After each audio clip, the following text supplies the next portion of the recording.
Good evening, everyone. Let me know if you are seeing me clearly. Let me know if you are hearing me clearly. If you are seeing and hearing me clearly, welcome to another episode of Extra Class, episode number 184. I trust that everybody has been having a wonderful weekend.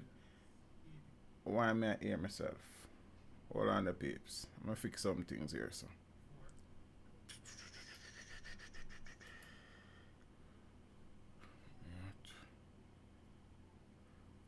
A minute, peeps.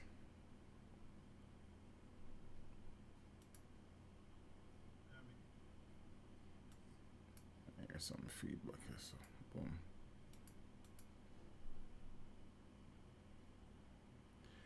Damien, big up yourself, bro. Manners and respect every time, What go on, bro? Ha. I'll balance some things. I'm supposed to be streaming on Facebook same time, so I still have to try to get the hang of this thing, and more time it really and truly take a while. I hear myself, I'm not supposed to hear myself. I don't know which one I hear myself from.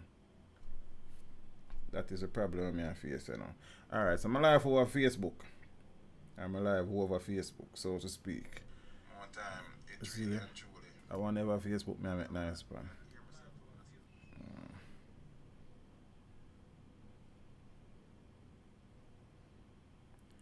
And then, like always, it'll take forever for.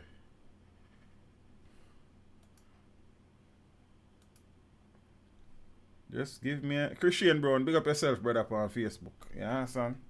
Yeah. My live on Twitter. Zane. My live on YouTube. Yeah, peeps, the thing I got road. Bear with me there. Testing phase. You understand? So that dep on mute. This not supposed to dep on mute too. Oh, I see a problem now, peeps. But then the computer move. Alright. So play that. Thanks for the patient, peeps. Soon talk to you. Come on, thing.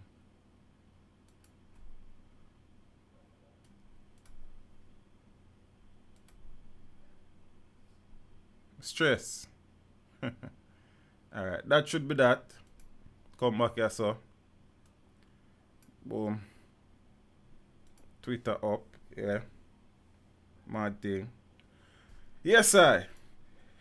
We're there. We are give thanks. Big up to the people that are check in. Big up to the people that are lock in and clock in. The people that have been in the comment section of all the vibes from early out. You know what I mean? Big up to the people that are on Facebook. Big up to the people that are on Twitter. I don't know if nobody over Twitter watch it. Big up to the people that are on YouTube. You understand? You know a trooper, so we have to put it on YouTube. Peace. Big up on yourself. Hey Nicola, Sheldon Rice, Christian Brown, big up to the people them on FB, my YouTube family, I don't know what I think of. Blessings peeps. I hope everybody has been having a wonderful weekend. I hope everybody is okay. The people them finish cook already and have dinner. Zine and ready for listen to teach about some things we have to jam down. Jam rock. Jamaica land we love. Land of Food and Water, Bob Marley, Usain Bolt, Vice Cartel, Buju Banton, Shelly and Fraser Price, Marcus, Mosiah, Garvey, and a portion of people. You understand me? I say peeps. Manners and respect. We're there.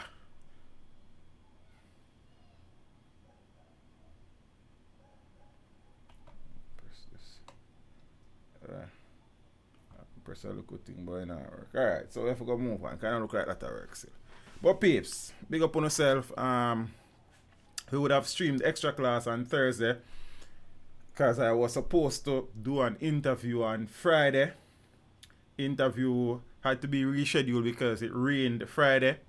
The interview was rescheduled to Saturday.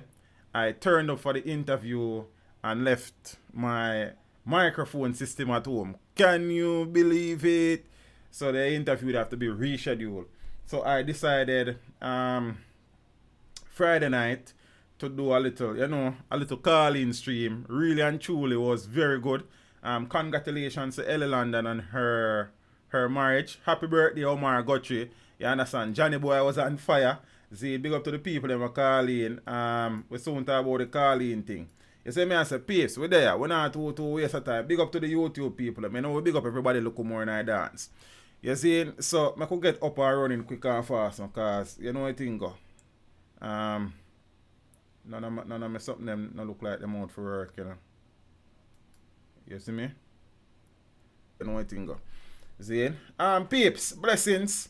I know some people still wonder what go on with Senator Robert Morgan and myself. Me and Senator Morgan do have a thing. You understand? He made a promise, he broke it, and me just start my mind. You understand? Me no care who vex, me no care who vex. You understand? Gangster 2 O'Neil, them no fi Q-Tex. But I really that we are talking about now. So if you want to know the detail as to what would have transpired between the senator and myself, you can go watch the video. See, you there on YouTube. Peeps, big up on yourself. You know, normally we hope so when we come on a Sunday or a Friday, we don't have to talk about no missing women and children and nobody at all. But unfortunately, we don't always have that luxury. We're seeing a situation where another little empress has been reported missing. See? It's Claudine Cameron and Tony Brown over on Facebook. Big up on yourself. 16-year-old Westmoreland girl goes missing in Black River Market. There's a little thing, you see? There's a little thing. Yeah, man, I know Daniel Williams when the 100-meter hurdle to them, man. I did watch the Birmingham games, see? And thing. Bloomfield and Johan and some, I think Shelly and finished third in her 200 and stuff. So yeah. So watch me and now, peeps. I kind of sense a little pattern or trend that emerge here, so. Because the last stream I did, I would have spoken about a situation where a young girl in Ocherius would have been reported missing and she went missing in the Ocherius market. Like, something strange about that, you know. You understand what I say? This is the young lady that was reported missing in the Ocherius market. She went missing in the Ocherius craft market. So let me not get ahead of myself. I have no update on her situation at this point in time. But Ocherius craft market, St. Elizabeth market, a market. You understand? Kamiakigal Instead market, a market settings. So me I go and watch a little trend and see what I go on. So this young lady now on screen has been reported missing and we are going to monitor the settings. 16-year-old Shay, as in SHAY, Shay Daly of Froome District in Westmoreland, has been reported missing since Friday, August the 16th. Shay is of brown complexion, medium build, and is about 100 and is about 5 feet 3 inches tall. So reports from the Black River police are that Shay was last seen in the Black River market about 7:10 p.m. wearing a black blouse, brown shorts, and a pair of brown slippers. And anyone knowing the whereabouts of Shay Daly is being asked to contact the Black River police at 876-965-2232, the police 119 emergency number, or the nearest police station. The little empress hails from Westmoreland. I don't know why she was in St. Elizabeth. I don't know if she have family members who peddle their wares in the St. Elizabeth market. I don't know if she go there on business. I don't know the situation. All I know is that she was last seen in the market about 7:10 p.m. And she has not been seen or heard from since. I sincerely hope that young Daly is alive. I hope that she's in good health. And I sincerely hope that she will be reunited with her family in the shortest possible time. Zine. So anybody who know the young lady, sight her anywhere, hear about her anywhere, wanna do the right thing. Yeah, understand me? I said the Black River Police at 876-965-2232. The police 119 emergency number, or the nearest police station. See? So, fingers crossed. All hope not last. We hope everything work out. You understand what I say? And thing. Because we know them things are normally end up in the peeps. And you hear about them and then you realize that the results not pleasing sometimes. So we are going hope for the best. See? And them something there. Yes, sir. Peeps, we know that in the past, based on the number of shootings that were occurring in St. James, the parishes, I'm on one hospital in St. James, I don't know, but the major hospital in Western Jamaica, which is the Cornwall Regional Hospital, medical personnel there, especially people operating in the emergency and trauma unit, would have on many occasions voice their concerns with the stress and strain that the staff at the hospital was being placed on, and not just the staff but resources in the hospital, because of shooting incidents and persons turning up at the hospital with gunshot wounds. We are seeing a situation now where, according to a report, the Cornwall Regional Hospital is now seeing a major decline in gunshot victims treated at the facility. I mean, a progress that. You understand what I say? Senior medical officer at the Cornwall Regional Hospital in St. James, Derek Harvey, Dr. Derek Harvey, says 249 fewer gunshot victims were treated at the facility last year when compared to 2017. You hear that, peeps? 249 fewer people were treated for gunshot wounds at the Cornwall Regional Hospital in 2018 when compared to 2019. Peter Love, Donovan Williamson, blessings my friends on Facebook. You see me? Max Griffith say, you think a man she gone with Jamaican too wicked. Boy, in the sad reality, you know, Father Griffiths, is that many a times when young ladies go missing, sometimes they are kidnapped and sometimes them gone off for them own free will. You understand? So I can't speculate on that now. I would prefer that happen instead of a kidnapper do in a reality. You understand? Bambino, blessings. Zane. You know what thing goes. So fingers crossed. So Dr. Harvey credits the reduction to last year's state of public emergency in the parish. I'm going to repeat that for some people. See, because you see, many persons are against a SOE. Well, and the extension of an SOE. And yes, it's not the ideal situation. Yes, it is not the answer to the crime problem facing certain areas. But as I have said before, as I have said on many occasions, the SOE is an important tool in the current environment in which police officers and the military operates. The Dr. Harvey credits the reduction to last year's state of public emergency in the parish. See? So figures obtained from the medical records department shows the hospital treated 364 gunshot victims in 2017. You hear that, peeps? 364 persons were shot and injured and turned up to the Cornwall Regional Hospital for treatment in 2017. And then may I assume that some of them never get to turn up because they would have probably died before them reach the hospital. Anyways, in 2018, the number of gunshot victims treated at the hospital dropped from 364 to 115. Progress. You understand? It would be nice if it was 15 instead of 115, but we have to give thanks to small mercies. That's a reduction of 249. In 2018, the number of gunshot victims treated at the hospital, as I said, fell to 115. Zane and things. So we have to give thanks. We have to give thanks.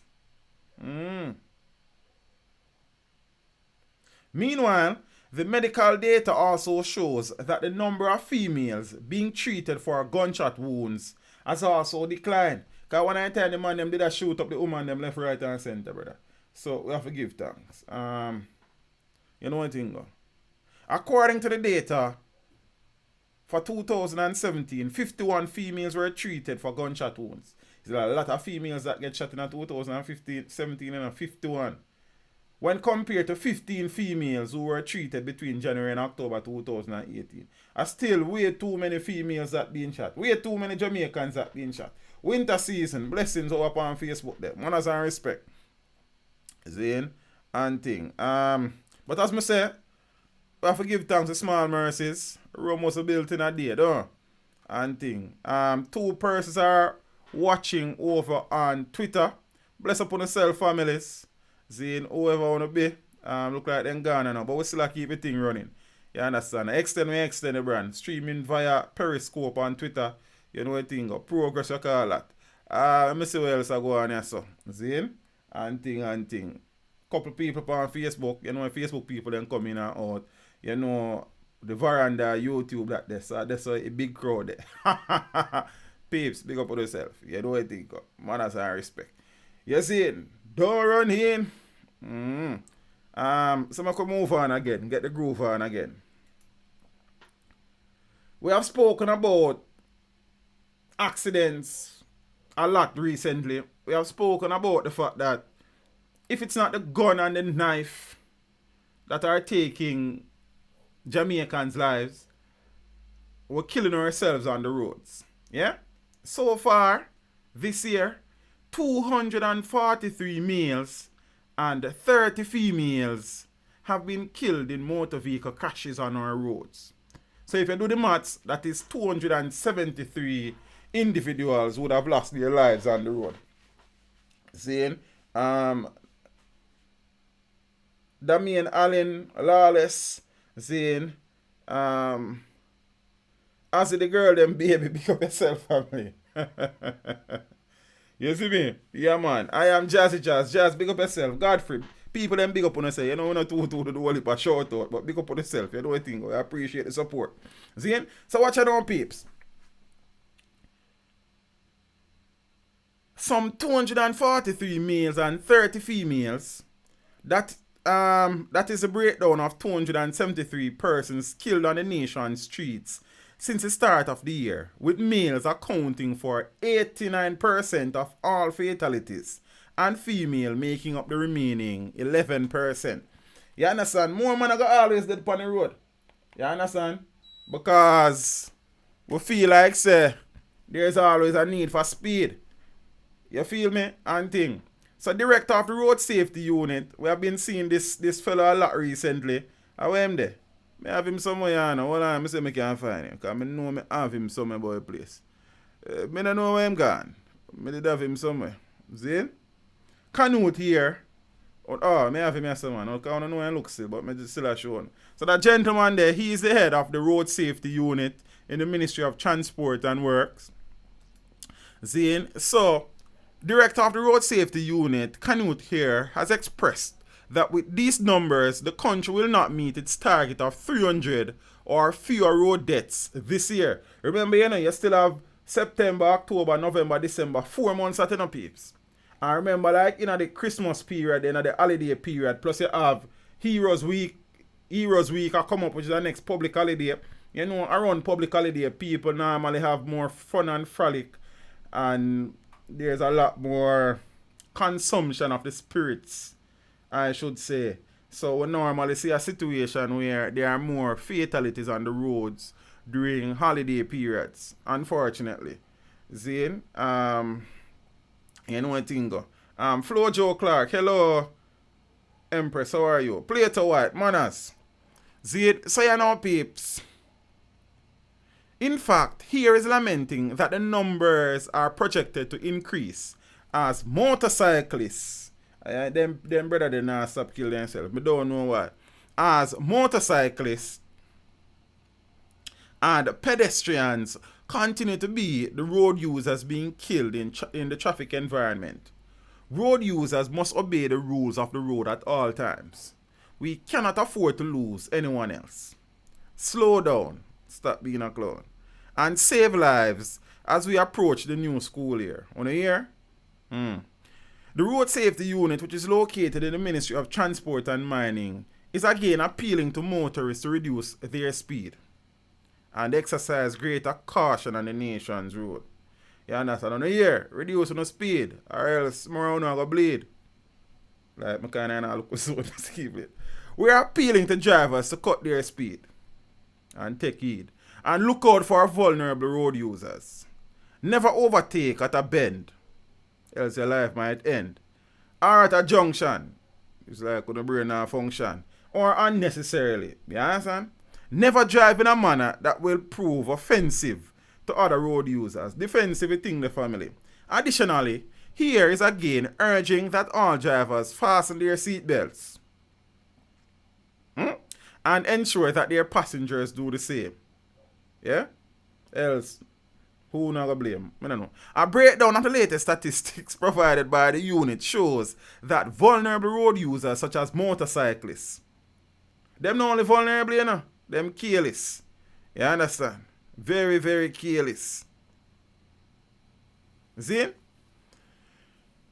So shows that motorcyclists, pedestrians, and pillions account for 64% of all fatalities since the start of the year. The reason why motorcyclists and pillion, apart from the fact that bike they don't make and bike can't ride slow at Jamaica, is that 95% of the time the rider and the pillions not wearing any headgear.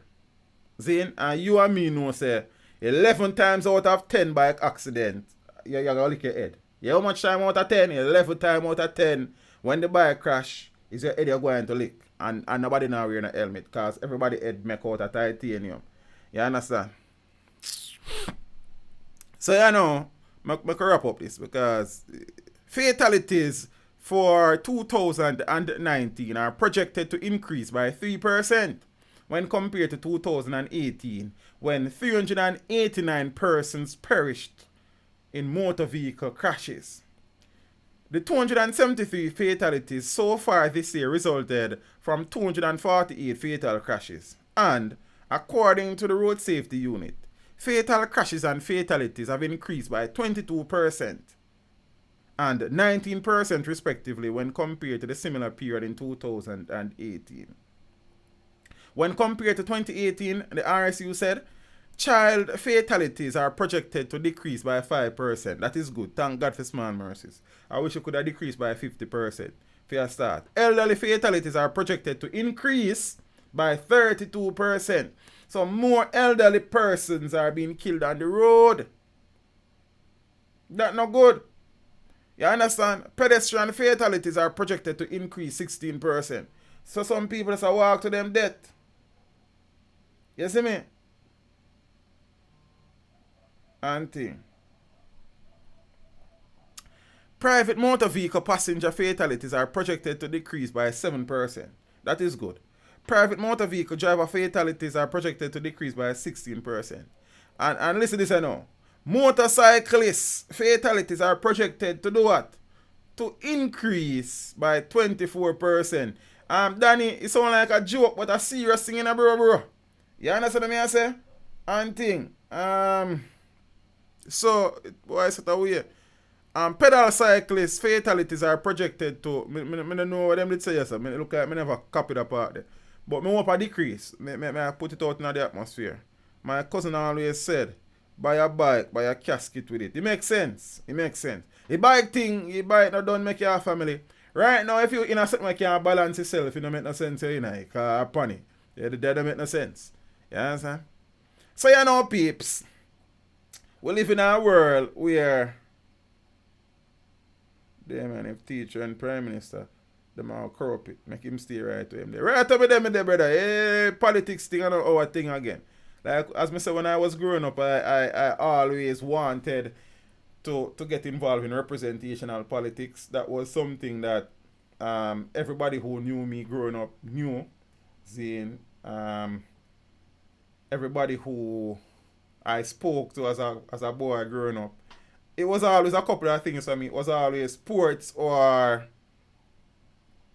the military or politics. The military never work out. See, we end up I teach two youths and thing.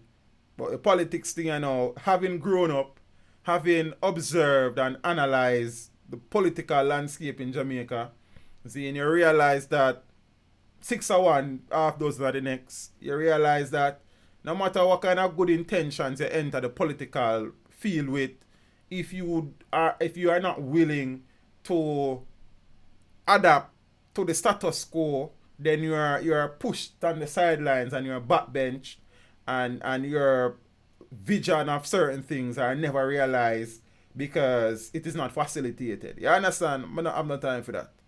You see me? I just this sort of thing there. So right now the politics thing and my thing. King. You understand? And then when you see some young politicians, military can turn into cemetery. Yeah, but I mean, I think that the noblest profession for me, the man say is probably a teacher. I think the noblest profession is to become a military man. The level of discipline, you understand, the level of patriotism, Zane, the level of nationalism that takes is something that I am okay with. It's something that I would be interested in, or would have been interested in when I was a young boy, but now I'm a older type of boy. You understand? So you know what I think. But yeah, enough of me. We move on. Get the groove on. Zane, so we live in a climate now where more and more Jamaicans are migrating. More Jamaicans are in the diaspora than are at home. The last count of the population was in the region of 2.9 to 3 million people locally. And I suppose that there are about 3 million people living in the diaspora. Many of the persons who are watching the stream now are watching from the diaspora. Canada, the United States, UK, Cayman, Trinidad, all about the place. So more Jamaicans there abroad than their yard. And the largest concentration of Jamaicans outside of Jamaica are located in Uncle Sam, the United States, the land of the free, the home of the slave. I mean the home of the brave. You understand? Because greener pastures did it and call them fat alike. But we are now living in a world where the president of the United States is at best schizophrenic. And sometimes him do some things where you wonder if him sane. But the reality is that a for him country and a for them country, and a catch where you catch there. So many of us Jamaicans who go to the United States, go farm fool and sit down on a stool and not follow no rule.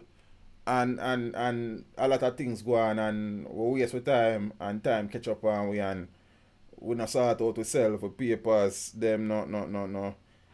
Ramirez, I can't this America. I not this me this America. I talk the truth about America. You understand? So I don't know. You see me? So you know the immigration situation in relation to Caribbean nations and nationals in the United States is a precarious one. It is one where the boundaries are always changing. There's no set nothing. Miss Winsome 8, so please remember to like and share. Please don't forget to press the notification bell. Why, Miss Winsome, I love you. Big up yourself. You understand?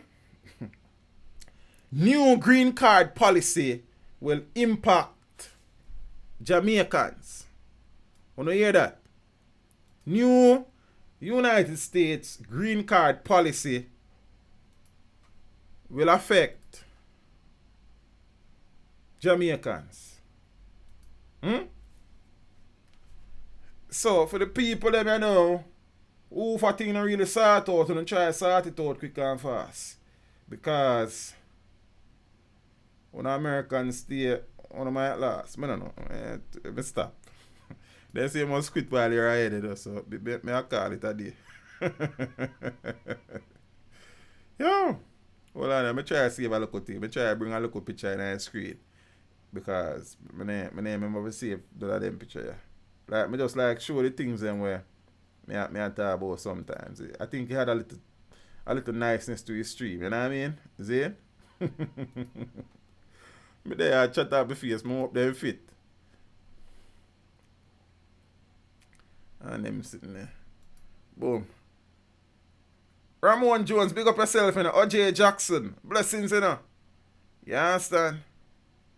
Ning, Nicole Grant, how are you? Kishana Gordon, blessings. Kurt Matthews, all of the people, them, Dwayne Burrows, all of the people, them, when you checking over on Facebook, big up on yourself and your families. I appreciate that something that like saying, you know. You see, so the green card situation, you know, is something of grave concern. See, in the picture they're not at. Very pixelated. Let me see how that one look. Alright, that one I can go on. Magdalena go on down. Jamaicans often have family members in the US who petition on their behalf for green cards. In 2018, the US Embassy in Kingston issued over 13,000 immigrant visa green cards, making millions of dollars. I did a video back in the days when the channel did a teed about how much money Jamaicans spend with the US Embassy on a daily basis. You understand what I say? Sad sack. X2, blessings in the family. Seen on August 12, 2019, like a day before yesterday that, the Trump administration introduced a new policy that is estimated to affect more than 400,000 people annually. Apart from Jamaicans who received visa or green cards in 2018, it could also possibly affect over 8,000 Jamaicans in 2020 who are currently in the process of having family members petitioning for a green card on their behalf.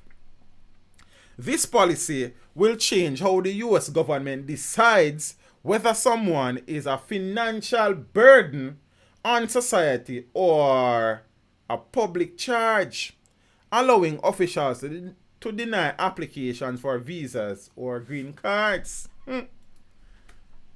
This policy will affect those who use or who will likely use the Supplemental Nutrition Assistance Program, SNAP, Section 8 housing vouchers, public housing, Medicaid, or the low-income subsidy for prescription drug expenses through Medicare Part D. This new policy could deny green card to immigrants and make it more difficult for some to obtain legal status in the US. The policy will take effect in October. You understand?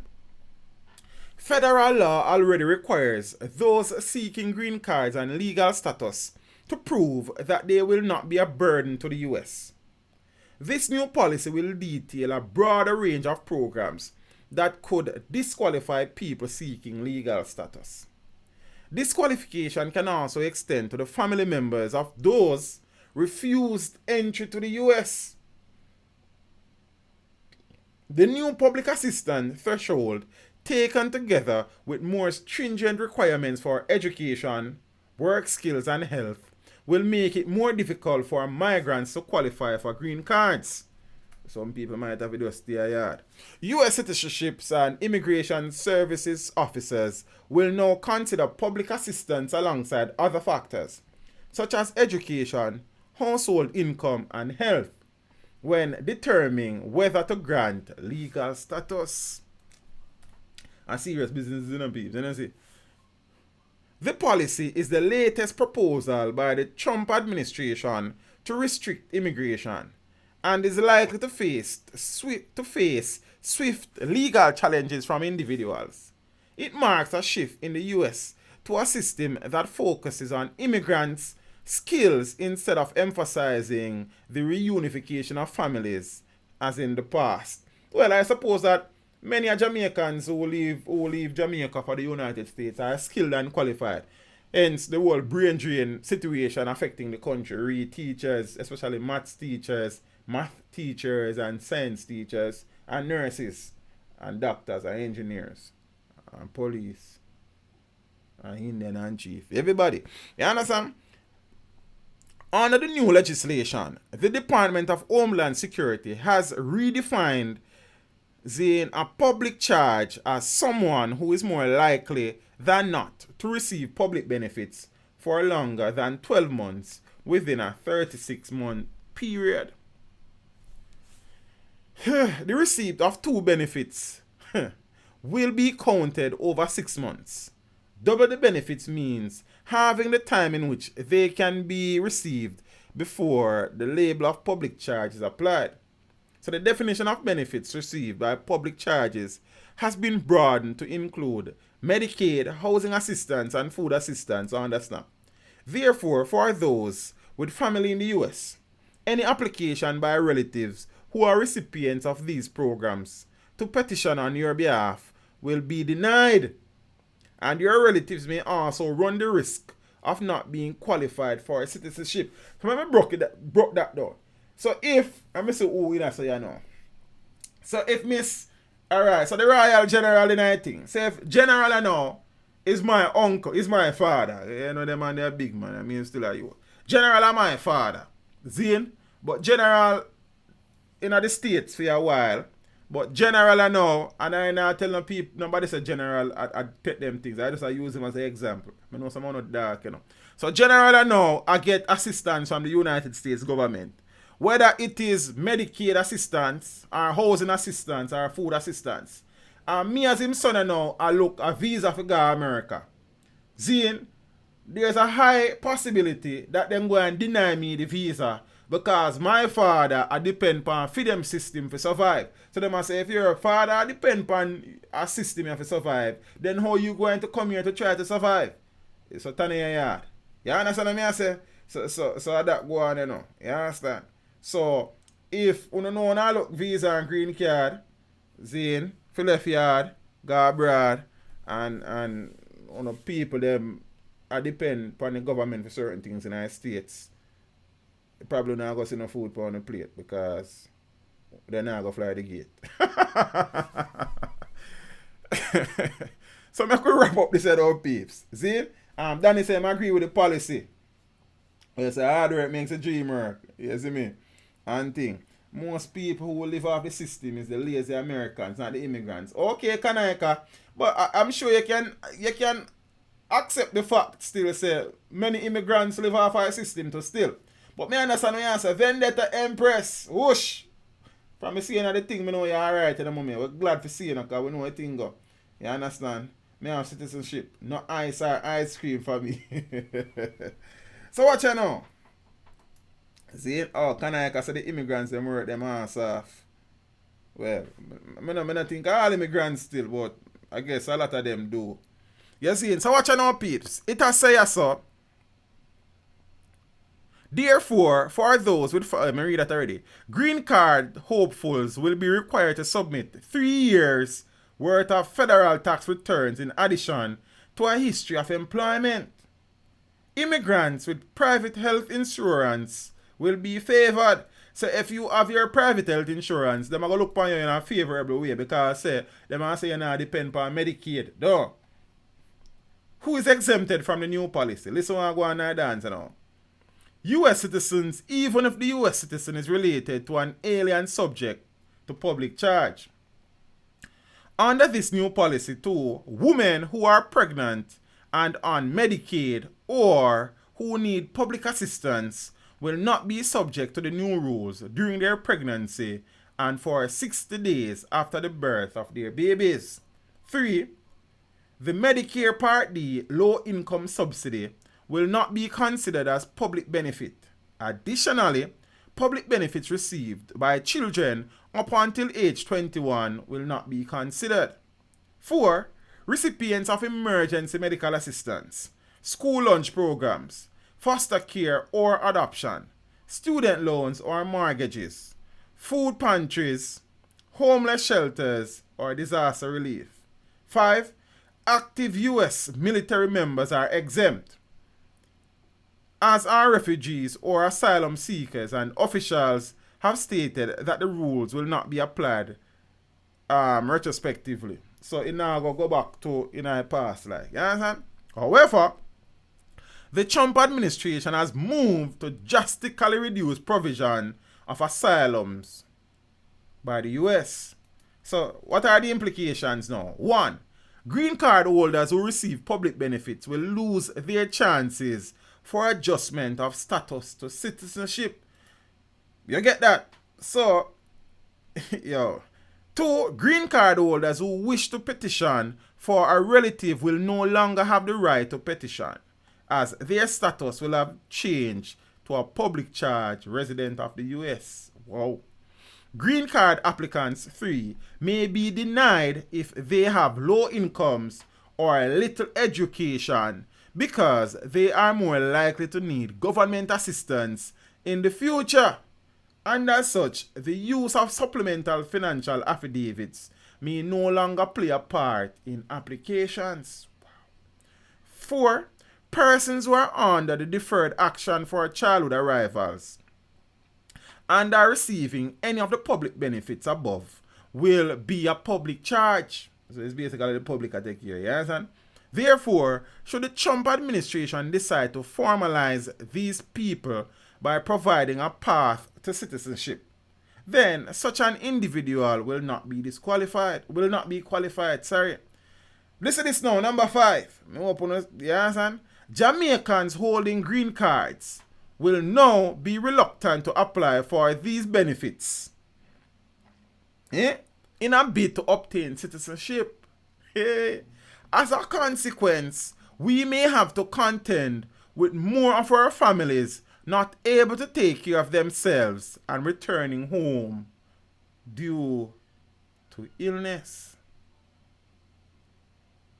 Cause when me check it out, Lord, now we're no better than you had. Desi and Burton, Empress Des Wagwan, Vincent Wright, Chanel Nelson. Hey, Chanel, how are you? Britannia Hines. Caldan Rogers. Brother, where are they with youth? Everything good? Yeah, man, big up to the people them on FB. You know what thing go. Big up to the people them on Twitter. Big up to the people them on YouTube. You understand? From me, I see the eye face and I hear the eye voice. Manners and respect. We appreciate the support up there. You feel what I say? So, peeps, so me get it, so me tell you, me not choose a side. Jack Mandora, me not choose one. You know what thing go. You see? So, for the people them, this article was posted in the Gleaner. You don't need to go look for. If you don't know, say, in a bracket situation there. Seeing the title of the article, New Green Card Policy. Well, it was in the Observer. New Green Card Policy will impact Jamaicans. You know what thing go. So, peeps, if you don't know, say, a thing no balance yet and thing, them something there. Yeah.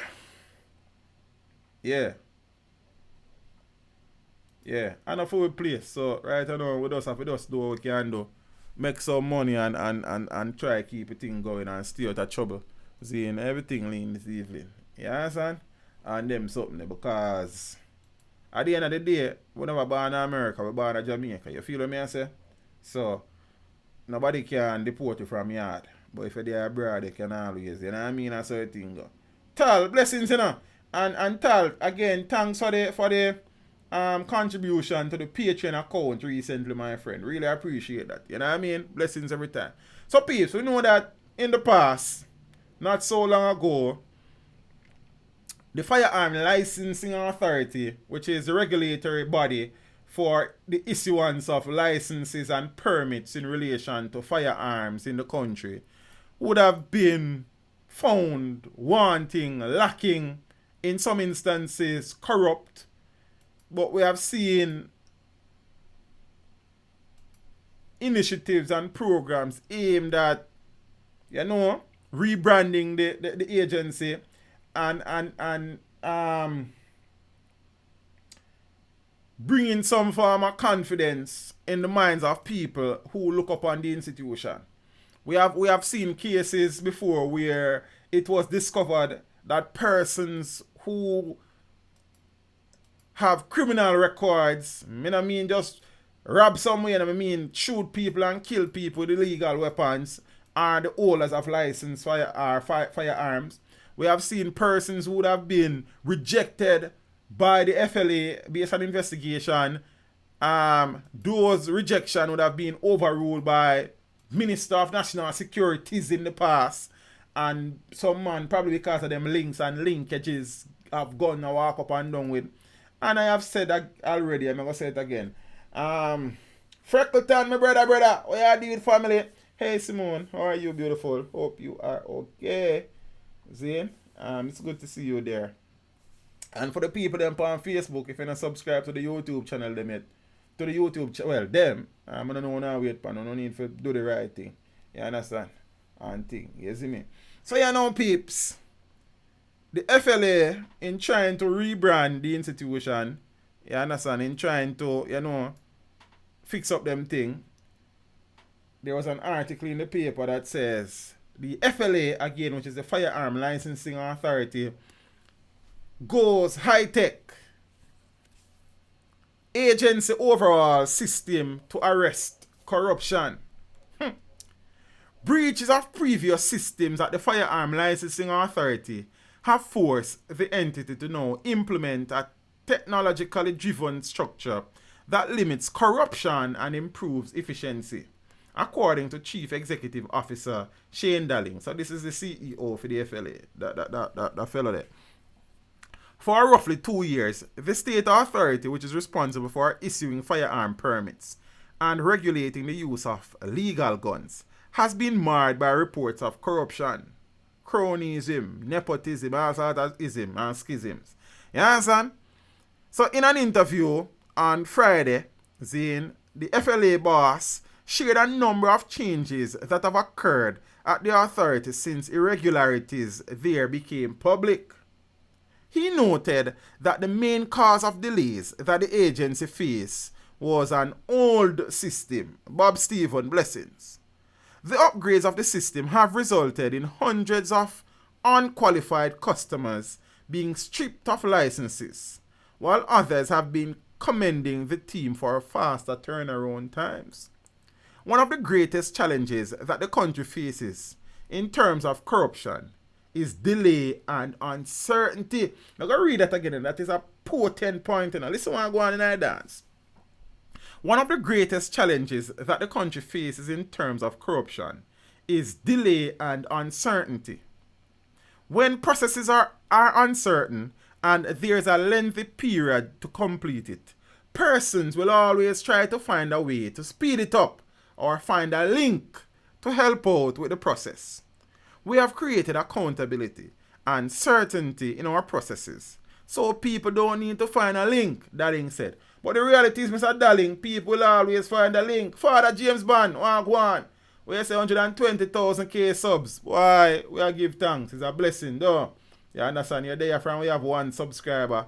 And you say, teacher, you have become Prime Minister. Big up yourself. Them time there, we are struggle with a portion of things. And, you believe in a thing from day one, brother. And you say, yo, do it, you. You see? And thing. And big up for the support. Continued support, bro. You know what I mean? He explained that in 2017, a web-based system was implemented to update applicants on the stage of the application. Very good. Because me got a certain place to sit down and wait in a line. Like, me can't bother with that. In 2019, most things can be done online, me think. And when I talk just the FLA, we are talk, sorry guys, banking, application for this, that, and whatnot. Like, you understand what I say? Kimon or Kaimon Blackwood Blessings family, what me pronounce that right, you know what I mean? So watch out now, peeps. Yeah. Show me that. We use technology to keep our customers informed. Amen. Once the applicant applies, they are given a secure website access code to track the application from start to finish. So for the people them who are look a licensed firearm or weapons permits, see? Yeah, man, I know passport application there online, but a lot of things don't reach online yet. So we are saying a lot more things could go online. You understand what I say? So that's the thing for the brother. And cut down this whole heap of waiting in a line of office and them something there. Alright, come on. Blessings family. See? So I must know the system shows everything as they move through the process. As soon as something changes in the application, an email is sent and they have checked and they can check the update. That removes unnecessary human contact. Me believe into that. Less of that. Yeah, some people don't know if to deal with people neither. He said that since 2017, applicants no longer have to wait for 5 years before they are fingerprinted by the authority. So basically what this is saying, peeps, when you apply for your permit or your license and it is granted, you are fingerprinted. You are not fingerprinted again until 5 years time, you know. 1, 2, 3, 4, 5 years time, you know. You understand? Dalling described what now exists as rigorous fingerprinting. Zane, hold on there is why this no one. Yeah, so see the machine there, one of them machine there them been a use recently. So it say we started online electronic fingerprinting of all applicants. I don't know why that wasn't the case from the beginning of time, family. Zane, Kevin Jesus fearing blessings over upon Facebook there. You understand? And thing, we have a handheld device which we start using from the minute they apply for the license. It produces results in seconds. Once and you say, this is some grand thing, and this has been the mode of operation in many countries around the world. But we just always the back to back like a oxy, just a log round our back like we are oxy did at this country. But better late than never still. So you still have to give Caesar what is due to Caesar. It better come now than 10 years from now. But the oxide mentality need to stop, brother. You understand? This whole oxide thing. Alright. If an applicant commits a crime after he applied, or she, I don't know why it must say he alone, because like woman now gone to, was approved or picked up his, again, or her license, the system will alert us and we would engage in a process of revocation, which would safeguard the system to ensure that only fit and proper persons hold and continue to hold licenses. We also use electronic fingerprinting for all those renewing. Prior to 2018, those renewing firearm licenses were not mandated to submit fingerprints until a specified 5-year period had elapsed. Yeah? Darling said back then, if an applicant committed a crime in between the time the license was granted or renewed, we would not know until a 5-year period had passed, because we would not fingerprint the applicant again, except for every 5 years. Dark days. Early in 2018, we started using a handheld machine to fingerprint applicants and those doing renewals. What that does is provide us with up-to-date information on any criminal record that any of our license holders or applicants would have. But there's the next part of the question. Mr. Darling has said them Juliet Lawrence blessings. Mr. Lawrence has said them are fingerprint applicants and it has show. But the reality is that we don't have a fingerprint database. So even if you scan a man fingerprint, in the meantime, fingerprint them much other places in the country, you know, and even if it's other places, like when you do your ID, Zane, or a few other things, must be your passport. Them do that for passport, I don't even remember. Yeah, if my passport good as one renew.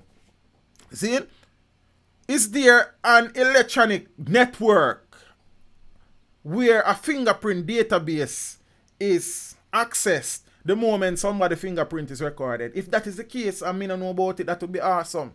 But me have my doubts. And that's what we need to forget. Forgot, I suppose it needs to help with that still. But that's the next story for your next time. You understand?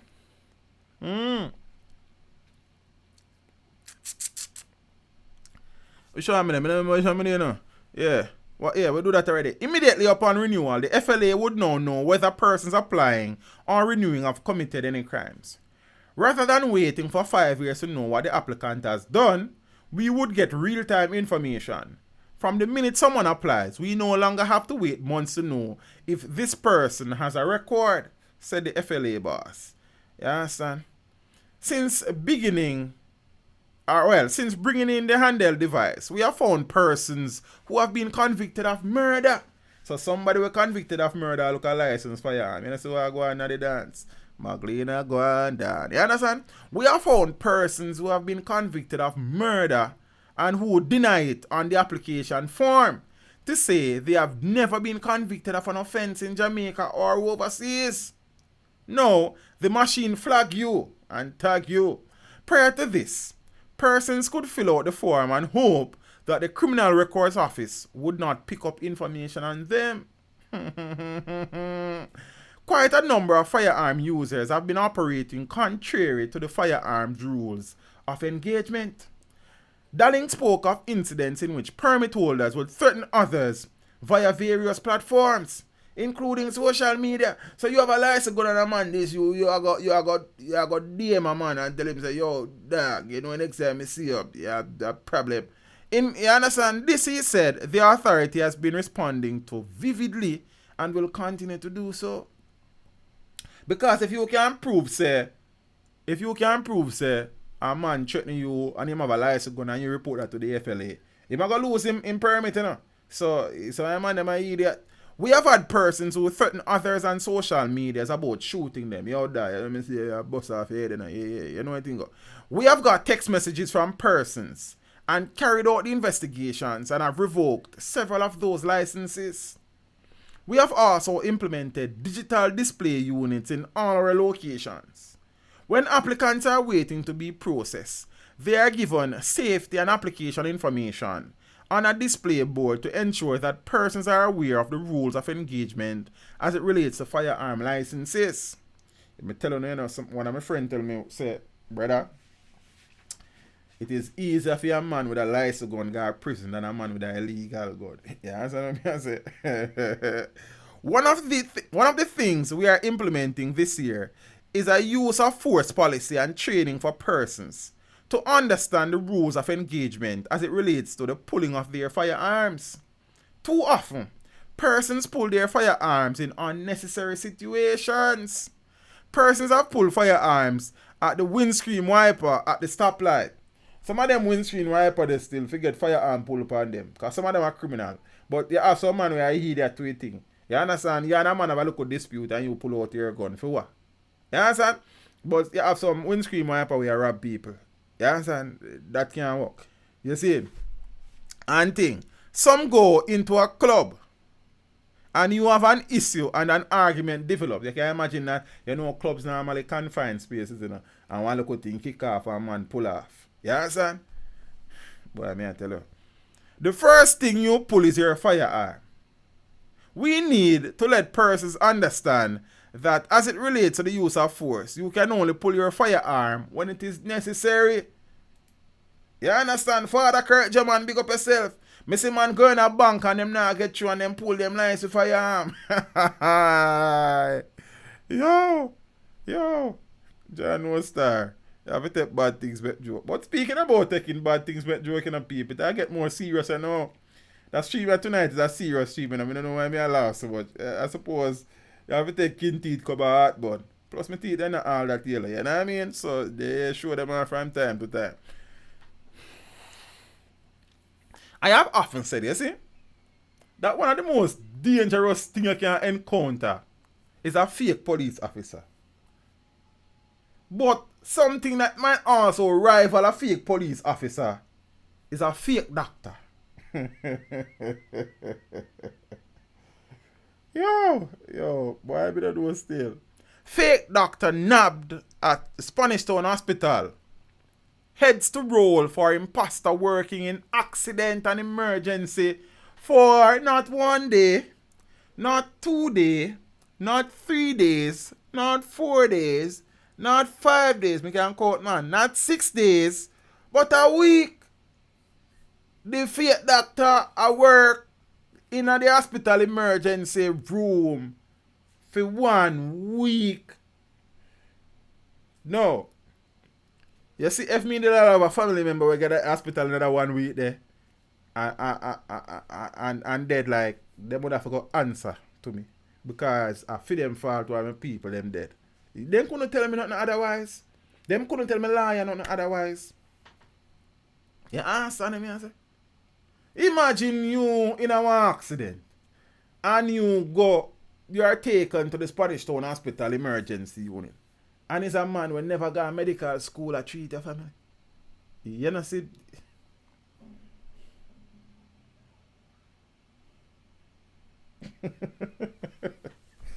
No, you see more time in our life. Me don't even want, me not even know if I laugh or cry. Me don't want to cry up on camera, so might as well be take off myself off of the screen. You know what I mean? Vigilant nurses at the busy Spanish Town Hospital in St. Catherine recently accosted a man who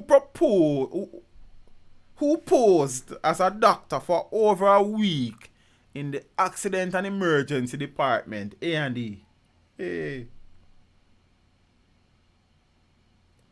The imposter apparently showed up for work 1 day late last month donned in a doctor's uniform with the required medical gear and proceeded to carry out his duties.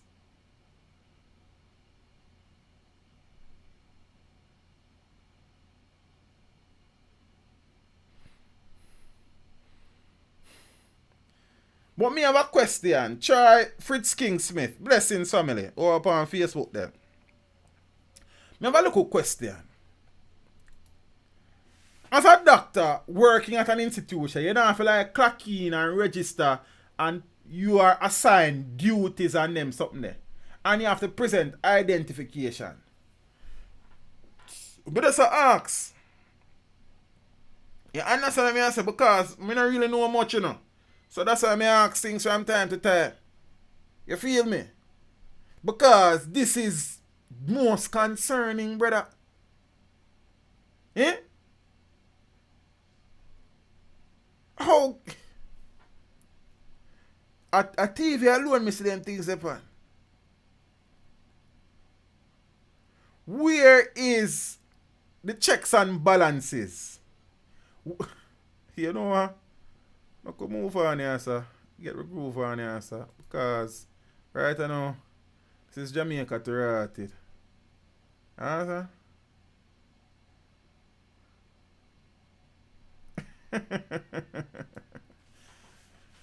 Why? Watch out now, peace. I could move on.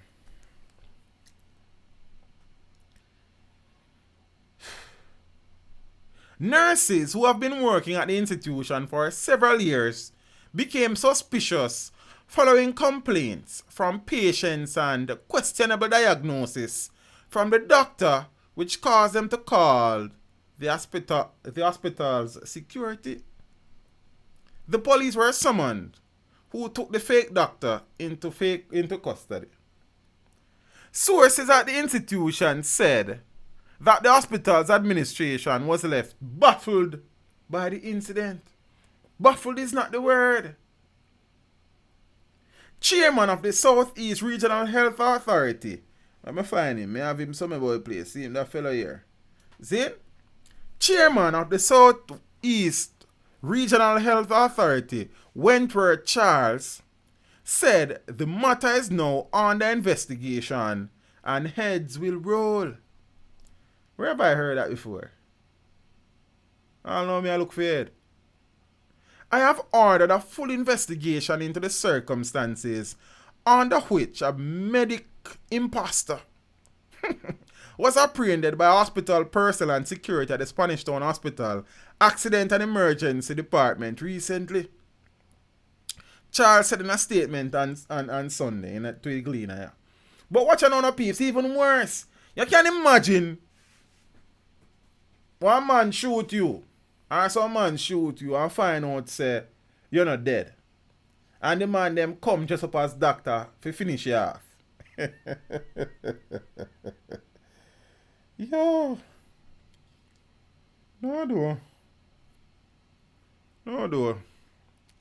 I have asked Chief Executive Officer Dwayne Francis and the Regional Director Maureen Golding to lead that investigation and provide a full report for the board of the Southeastern Regional Health Authority at the next board meeting in September, and heads will roll.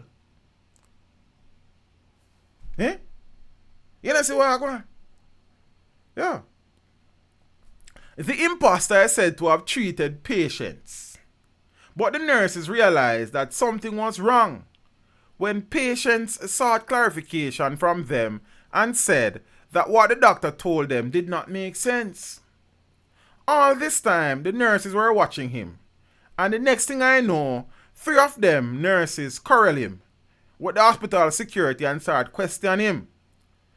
Then foolishness start come out of his mouth. Even when the police came, it's a different sort of explanation, said the hospital source. Charles said that there's a reporting protocol for new medics, so me I wonder how the protocol that was breached. The reporting protocol requires that all new doctors assigned to the institution present a letter from the Ministry of Health to the Chief Executive Officer at the hospital. Where was the CEO? The CEO then circulates that letter to the senior medical officer and the nursing director at the hospital. The letter should also contain a photo identification of the medic, who should also display a government photo identification card. None of these persons appear to have received any correspondence. This situation just blows the mind. So whoever is responsible will be held accountable, reiterated Charles. He said that the hospital accident and emergency department is a high-functioning, high-stress area of the public health facility, which sees a heavy volume of patients, especially in a civil war Jamaica where man shot man every day. Gunshots and stabbing victims account for the majority of trauma cases seen in accident and emergency. Nurses are said to be more permanent, making it easier for them to notice when something is not right. So Carmen Johnson, the president of the Nurses Association of Jamaica, said it was a system-wide breakdown. This has nothing to do with permanence and more to do with a total breakdown of hospital established procedures and best practices. So a nurse will realize right away when something is wrong when there is clinical judgment. In their clinical judgment, the diagnosis does not match with orders. Diagnosis and treatment orders must make sense, said Johnson. While she did not have details of the incident, she said the vigilance of the nurse in catching the imposter must be commended. Yes, for true. But said the man did for a week. How many people probably died down a Spain the another week there, where the doctor they treat? Can you imagine the damage that could have been done without the intervention of the nurse? Can you imagine the damage that might have been done before the intervention of the nurses? I hope they are thankful for the intervention of those nurses. I wish the intervention was on the first day, miss, but big up to the nurse them. Johnson said that all doctors must provide documents that they are registered with the Medical Council of Jamaica. Hospitals have an established orientation process for all staff, including doctors. And the Spanish Town Hospital is located in the country's whole capital and is surrounded by scores of depressed communities. And I mean, I write the article, but I read it. Which are home to two notorious criminal slow down and read this. Which are home to two notorious criminal and politically aligned gangs. The One Order and Klansman. I will write the article there. Big up on themselves. You understand? So peeps, me did I say earlier, say, you want to know, say, the fake doctor thing probably only match up to the fake cop thing. You understand? We never see smoke without fire. Reason why I did not make the smoke a show because one fire did that day. Apart from the fake doctor thing, fake cop arrested. Fake cop arrested. I wonder when I'm going to arrest a fake politician them though. Headline, fake politician arrested. Yo, a 63 MP that gone to prison. Yeah, so, yo, I'm portion accounts like all of them. Fake cop arrested. Firearm seized. Yo, I'm tired. I don't know, I'm stressed.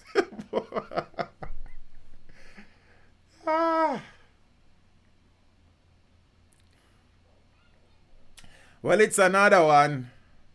Just get my paycheck. I'm here wait for the other one. Why? I can't laugh. If I laugh, I'll pop up in here. Let me use my follow screen here. Xenia. So why not change it? Boom. I understand. I think that we feel show now. Sure. I'm going to go back up to this, yeah? Because a man who purported to be a law enforcement officer was arrested after he was found in possession of a firearm and ammunition on Lindale Avenue, Kingston 20 yesterday. Yeah. Check, check, check. Alright, let me jump on back that. You wanna go follow me on Facebook? You wanna follow me on Facebook yet, and Instagram and Twitter and them place. And the next channel, Jamaica. Nareka. You understand me? I say? Me say, but I wait for them arrest the fake politician them. Because you know much story that me have to report on fake politicians arrested. Yeah, problem. See, so I can't go back on my dashboard. Well, on the piece, I'm gonna check and look at it. I don't talk to them about the fake thing. But that's to make sure say everything good on the stream dashboard. You understand? Yes, I. The Constant Spring Police report that they went to a sports bar about 11:45 p.m. as part of an operation. I wonder if a rum squad then did go by still, but never mind. They say during a search of patrons, one Ruger 9mm pistol with a magazine containing 8 9mm rounds of ammunition was taken from the man's waistband. Him good as the day drink and go drunk now and kill people, you know. You understand? He attempted to mislead the police by telling them he is a member of the security forces and a licensed firearm holder. However, the police say investigations proved his claim to be untrue.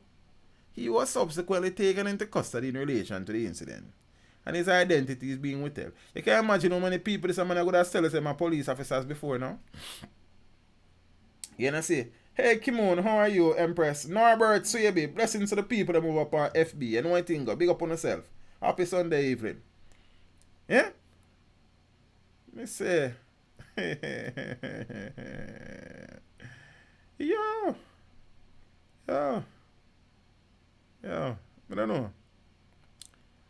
Carl Henry, big up yourself, family. Where they say teach, and them say Jamaica is not a real place.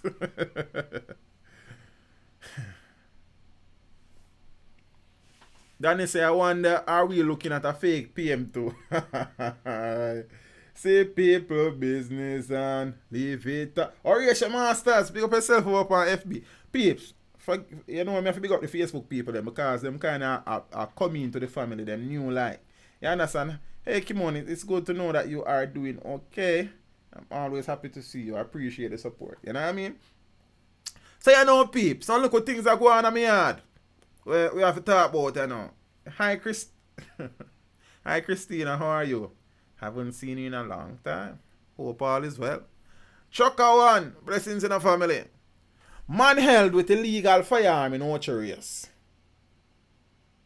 That's a one of two. I soon share about the second one. I will see a funny one. It's a fake independence stealer. Boy, may I tell you. Zane, Kashif Stone, Facebook, big up.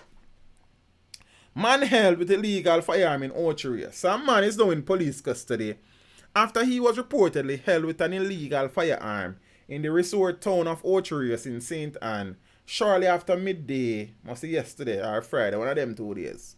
The police say his name is being withheld pending further investigations. According to the Ocho-Rios police, a team was on patrol along James Street. Boy, James Street. Seeing? We call it James Avenue still. Seeing? When they observed 2 men acting in a manner that aroused their suspicion.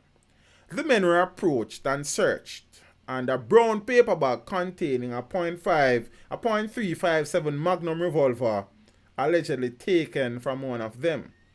The police say he was taken into custody for breaches of the Firearms Act. Yeah? Nordia Royal, good evening over on Facebook. I appreciate the support, my friend. Yeah. So that a one gun sees a orchard, but listen to the next gun story, you know. Gunman disarmed by senior citizen.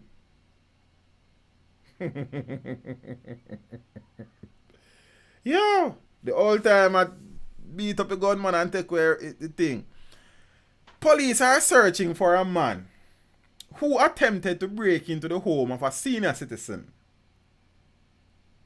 with a homemade firearm but was stopped in his tracks. Him should have been stopped by a shot. You understand? And disarmed by the homeowner in Orchard, St. Anne on Friday. Reports are at about 4:15 a.m. The gunman attempted to gain entry to the senior citizen's house when a struggle ensued between them. Reports are that the gun fell and the elderly man managed to seize the weapon. Yo, hey, General, drop him gun and the whole time I take you up. You understand? Reports are that the gun fell and the elderly man managed to seize the weapon. You understand? The gunman realized what had happened and ran. The gun was later handed over to the police by the senior citizen. Me think them leave for work in the evening, but me have to give all time.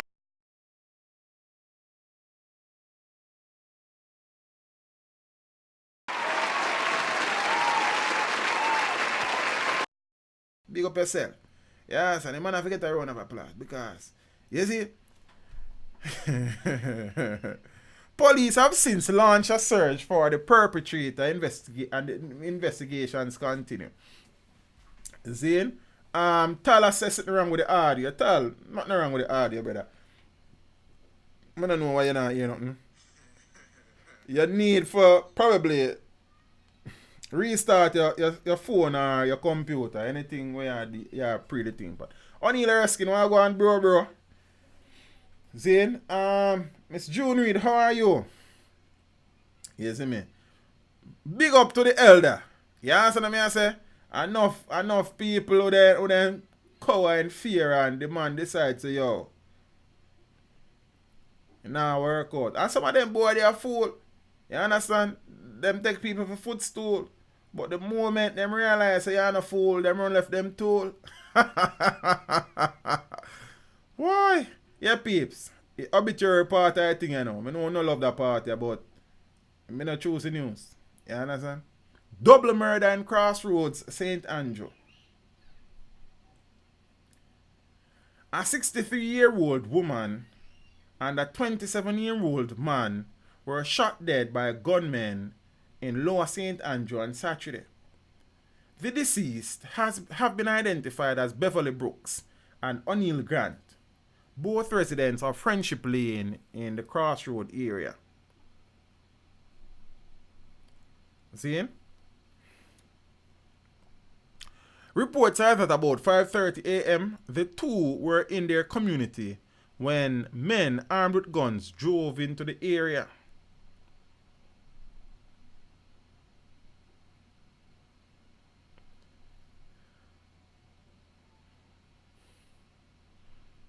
Further reports are that one of the men alighted from the vehicle and opened gunfire, hitting the two persons in the process. Then went back into the vehicle and the group left the area. Man, them sound like them leaving in a rush. Residents who heard the loud explosions alerted the police, who, on their arrival in the community, conducted a search during which the bodies of the two victims were found with bullet wounds. The bodies were later removed to the morgue.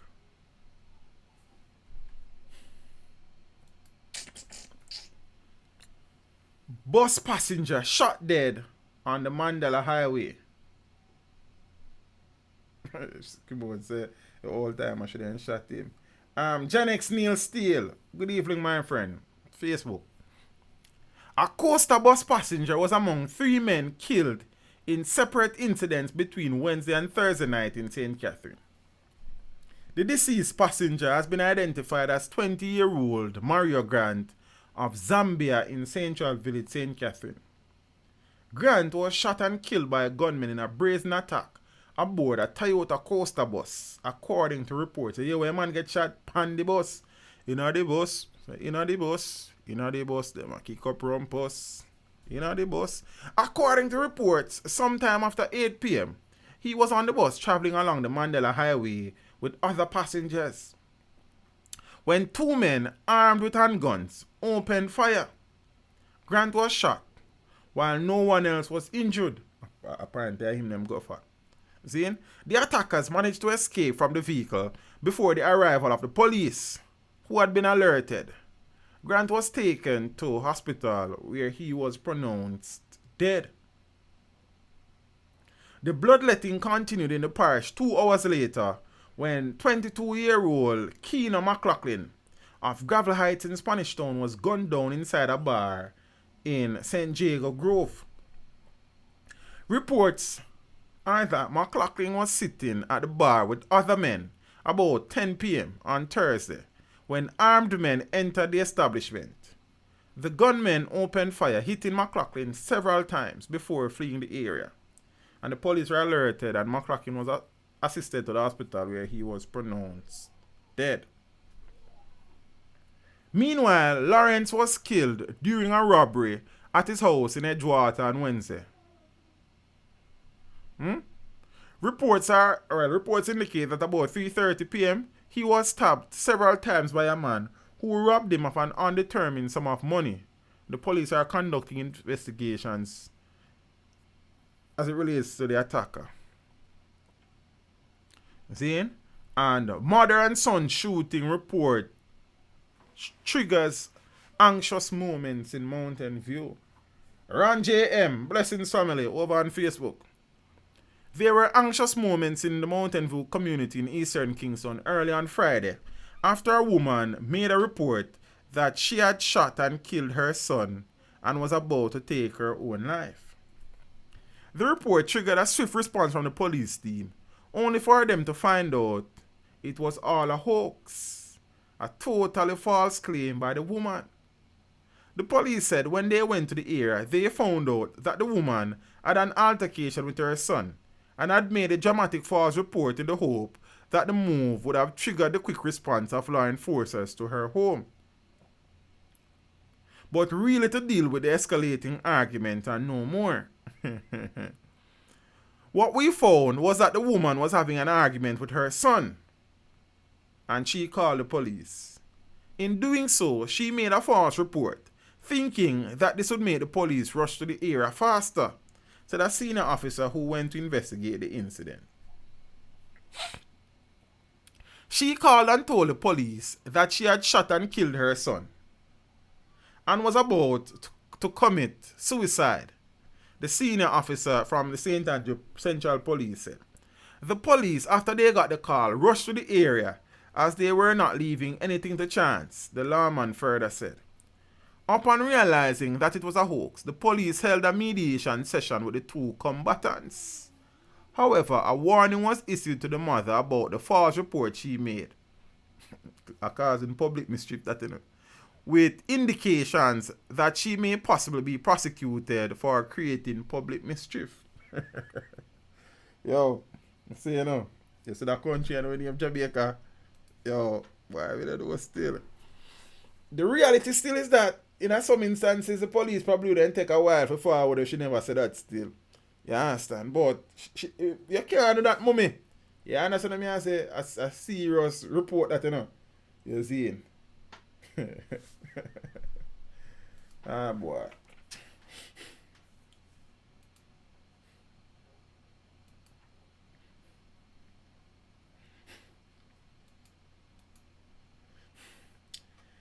Yes, I.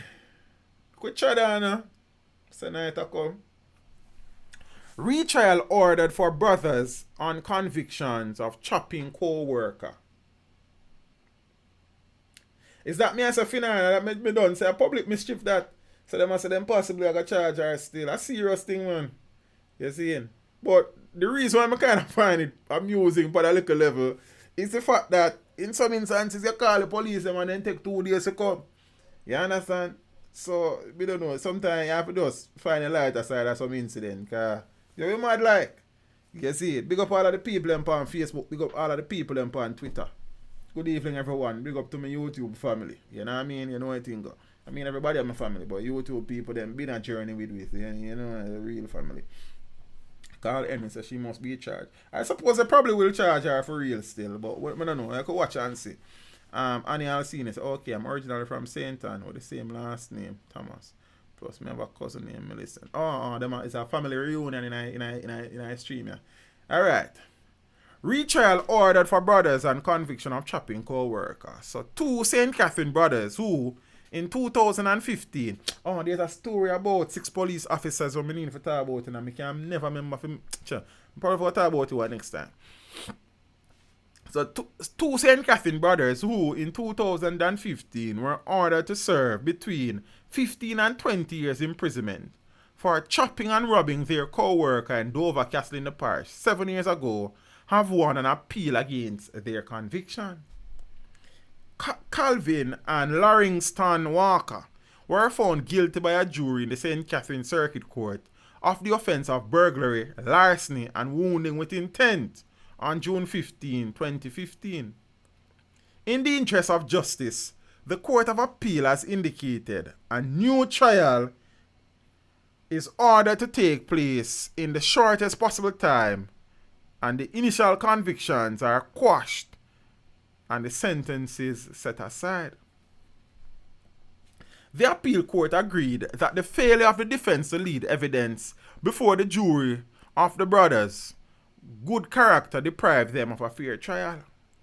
According to the written judgment prepared by appeal court Justice Jennifer Straw, the brothers worked on a farm in Dover Castle with the complainant, and he had been working there for approximately 11 months. He knew Calvin as Tutu Walker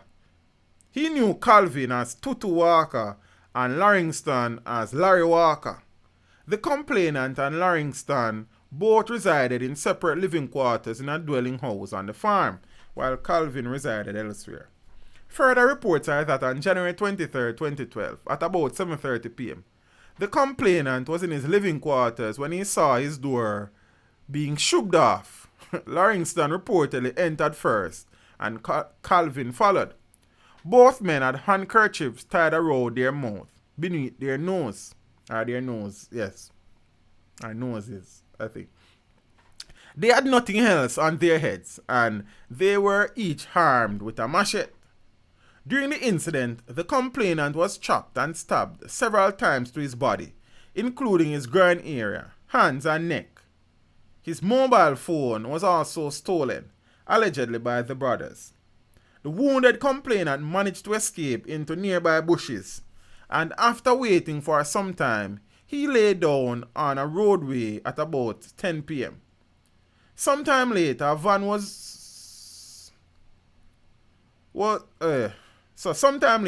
was driven towards him, and he was assisted into the van. Both Calvin and Langston were in the van, and they went for a sheet to help the complainant, who was bleeding. The complainant was then transported to the hospital with the brothers in the van, and they made inquiries of the complainant to the effect, "Who do this?" At the time, the complainant was unable to speak. He was taken to the Lindsay Hospital and later transferred to the KPH, where he was treated for his injuries. Weeks later, the complainant gave a statement to the police and the brothers were arrested. The investigating officer informed them that it was his intention to have them participate in an identification parade, but the exercise was not held, as the attorney at law for the accused men declined to have either of them participate in a parade. I never know, so you can decide if your client I think if the police determine say an ID parade is needed, I never know so the lawyer can decide so them client now go up on an ID parade. Well, me never know that. You understand? At the trial, on April 2nd, 2012, Calvin and Langston Walker were both charged. At the trial, both brothers gave evidence on oath denying that they attacked the complainant. They both had alibis. I'm tired. You understand? I can't read them all. It's about 5 pages long. Them conviction has been set aside and them all get retrial. And Nathaniel, Zephaniah, Benjamin, Israel, big up yourself, family. Joel the Genius, Bukal, Wagwan, brother, up on Facebook there. So, again, for the persons who don't really understand this appeal thing, because I know from appeal, the word appeal forward in people's mind go back to a particular case. Saying, "Good evening, Brocardi. Really and truly appreciate that in the Empress. Blessings every time. You see? Remember, an appeal hearing, a judgment can be one of a number of things. The judgment can be full exoneration and full acquittal. People walk free. That's one. A retrial can be ordered. That's a two. A reduction in sentence can be ordered. That's a three. Or an extension in sentence can be ordered. That's a four. Or nothing can be done. That's a five. BS Electronics say, yo, if I name lag. If you have lag for you, general name Nathaniel Zephaniah Benjamin Israel. Big up yourself, family. You move up on Facebook. For the people on Facebook want to subscribe to the YouTube channel, you don't need to come over, come subscribe. Big up on yourself. See? And thing. Yeah, so I know some people when they hear about appeal are one thing in them head. Freedom. And I say work. You understand? A number of outcomes can be had for an appeal. You see? Some of us are use that little thing as a teaching moment. Yeah. So you know, peeps, the last story for you tonight, because I never plan for no long streaming tonight. Like, I don't love a long talking too. I would have shared a story in recent times as a follow-up to a story where a woman and her brother, Zane, went to a house up in St. Andrew and killed a woman and her two children. One of the child was about 7 years old. In some love triangle where turn bangle and people get stronger. You know what I mean? And the brother, the male figure in the relationship, who is the father of the two youths that died, has spoken and he must say something. Because I think I had shared also a story where the sister and brother would have pleaded guilty, but I think them get sentenced yet. See? And they were found guilty, and the brother say his sister forced him to do it, and all manner of things. You understand? Big up to the people them on Twitter, the people them on Facebook, the people them on YouTube. Manners and respect. You know what I mean? I appreciate the support. You think I grow people? You think I grow? Soon probably start stream on LinkedIn too.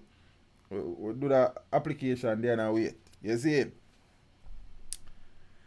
So you know, I could find the picture. So this picture now is the picture of the mother, the boy, and the baby that was killed in that situation there. They must pay for killing my children. Broken father cries for justice for murdered family. Interesting. See? Sorry, Pete, my nose kind of scratch me. You understand? I scratch my nose, but I'm not lucky. You understand? And you understand? I phone a sinus or it's mine. You see? Yeah, but Brocard, it's a really teach. Keep chatting, man. Me just read. Is you come to school late, Brocard? Yeah, school not started from long time. See, in Kingston at 7-6 so go on. So watch it on, peeps. The father is saying they must pay for killing my children. He is crying for justice. More than a year after his two children and their mother were horrifically murdered and their home set on fire in Mavis Bank in rural St. Andrew, 43-year-old Artnell Williams remains a broken man. You understand? Yeah. Since the incident, the health and livelihood of the once avid farmer have taken a tumble. And a pinched spinal nerve, which he said manifested itself after the stressful ordeal, adds anguish to his already sleepless nights. On July 18, 2018, Jamelia Leslie, 29-year-old, who is also the mother of another of Williams' children, reportedly murdered Kashif Jackson in a fit of jealousy with the aid of her brother, Javon Leslie, who reportedly held the screaming woman down. Reports are that they then lit the house on fire with Jackson's children inside. 2-year-old Avery Williams and his 7-day-old sister, Aranza Williams.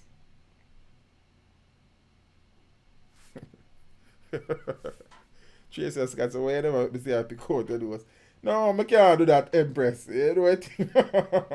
Tashana Green McDonald, good night, my friend. Where are you with?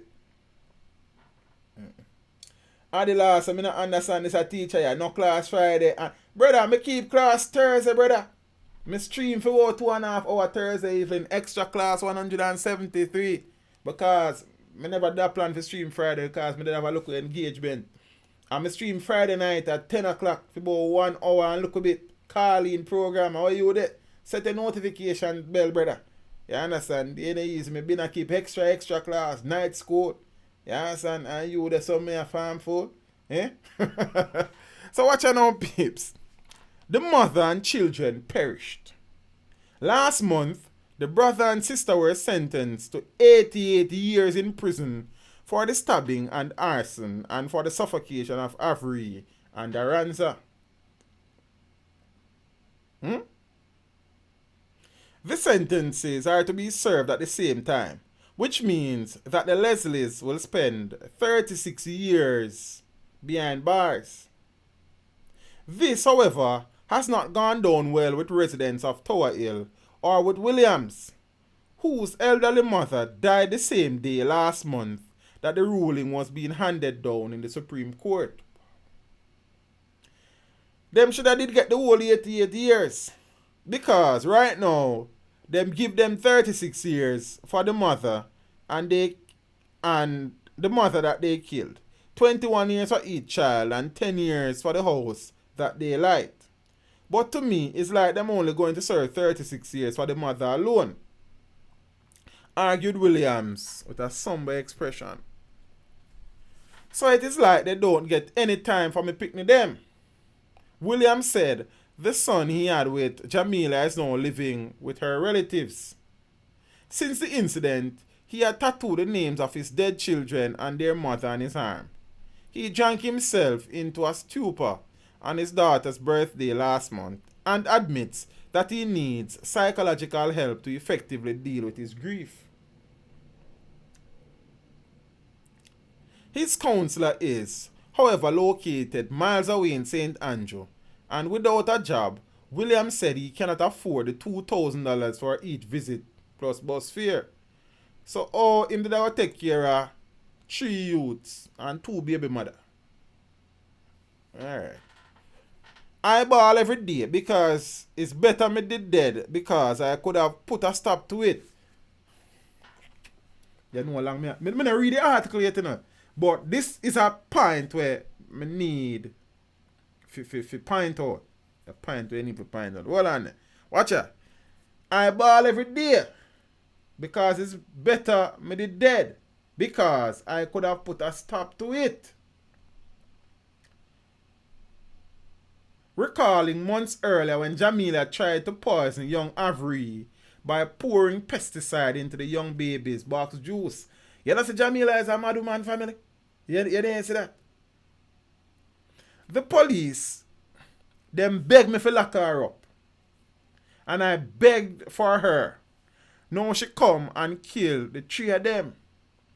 In August last year, me pitney them bury. And the same August this year again, me bury my mother. Every night, me go to my bed and pray to God for dead and can't dead.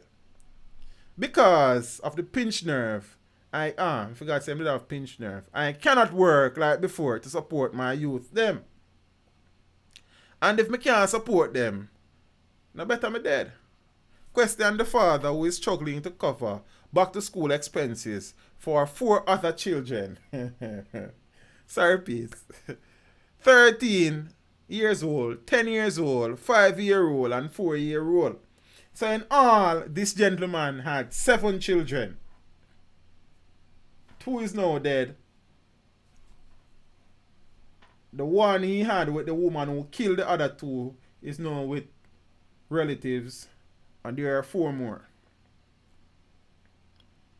Since the incident, Williams' nearby farm has been reduced to bushes in some areas as he cannot lift more than a gallon of water. This is tragic as his community is experiencing a drought and steady water is almost non-existent. He said that he barely supports himself by doing periodic delivery work. I don't want people to think I am looking a handout. That is not what I want. All I want is a job so I can take care of my youths, said the broken father, noting that he recently applied but failed to secure a job as a driver at a morgue. I just want to provide for my youths, he stressed.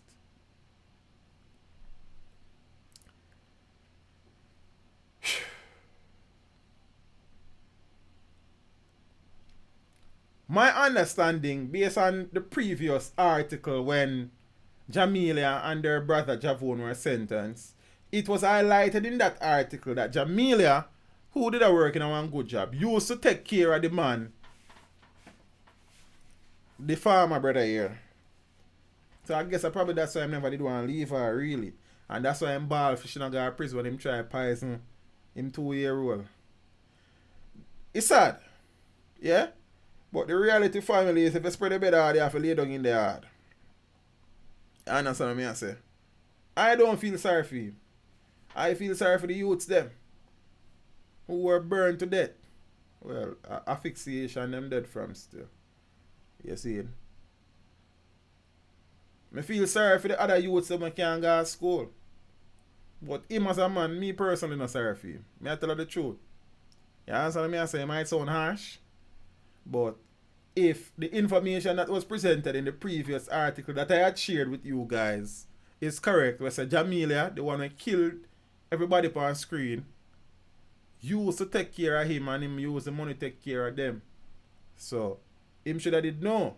And then that woman tried to kill the 2-year-old before and him ball and beg for her. So police not lock her up.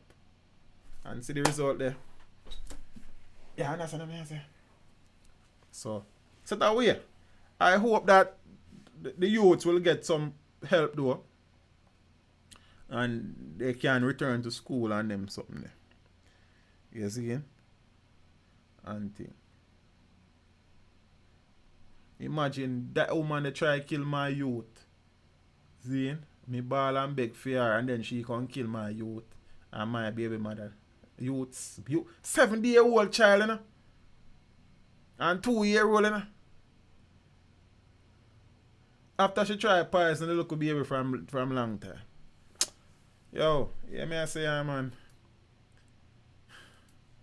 Spread a bit of the lay down in there. The whole will make mistakes in life, but like you keep on and do the same thing over and over, then something wrong, brother.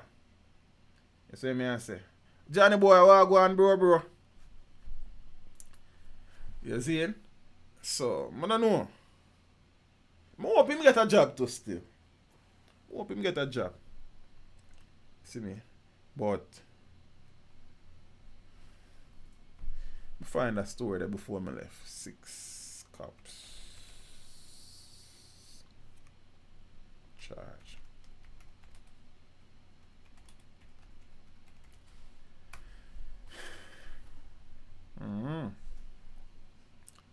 So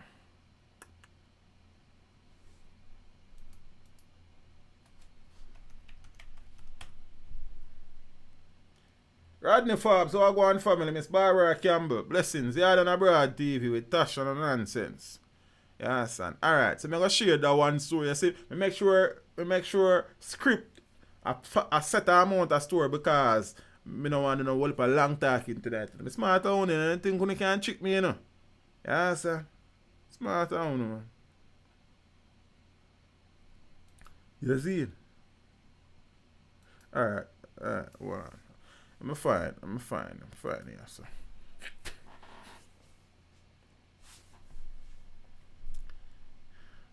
No, I'm fine. I'm use the Observer article. Yeah. I'm change the screen. Sad. Bad.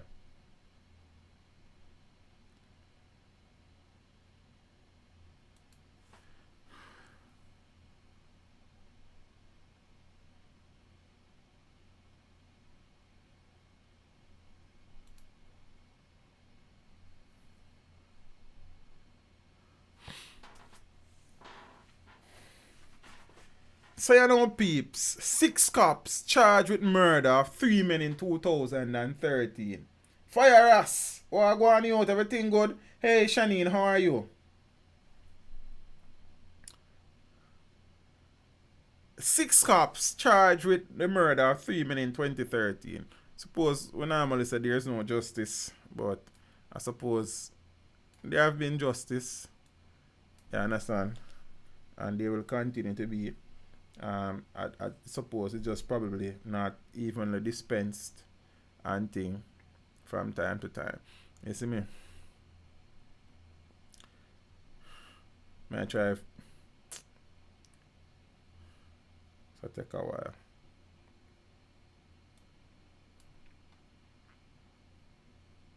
Yeah, so 6 police officers have been arrested and charged in relation to a triple murder that would have taken place in Fla Goes Hi-Tech. What happened? Nothing really happened. Them a try negate against corruption and them good things there. You understand? Them a implement electronic fingerprinting now and database and them something. You see me? So the officers were arrested recently following a ruling by the Office of the Director of from the Office of the Director of Public Prosecutions that was made based on a probe by the Independent Commission of Investigations (INDICOM) into the January 12, 2013 killing of Matthew Lee, Mark Allen, and Hugh Cliff Dyer.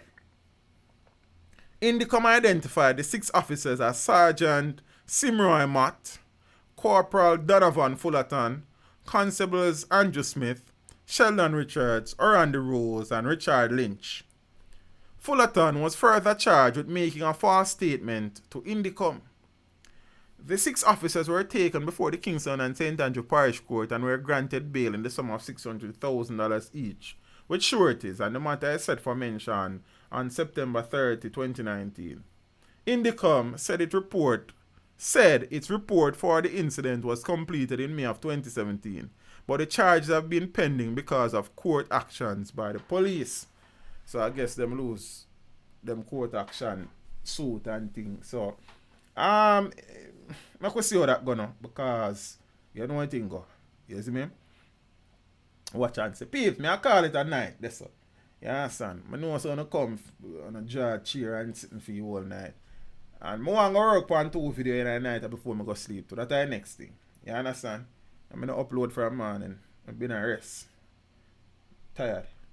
You see. Peace. Big up on yourself. The stream has been successful in that it never crashed like one night here when Johnny Boy mashed down a place with some deep reasoning. You understand? Where's a fire Ross? Peer up move. Big up yourself, you know, on the Ross. Blessings every time, you know, I appreciate the support in a brother. You see me? So the stream has been a success in that would have been streaming in 3 different places at one time. YouTube, Facebook, and Twitter. See, it's a pity, so we can push out an Instagram stream same time.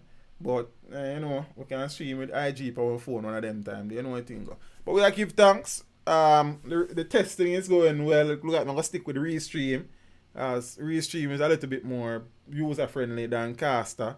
See, in Restream, you just connect the stream and the stream work. Caster, you have to do all sort of thing. I can't bother with that. You understand what I say? Work smart and not harder.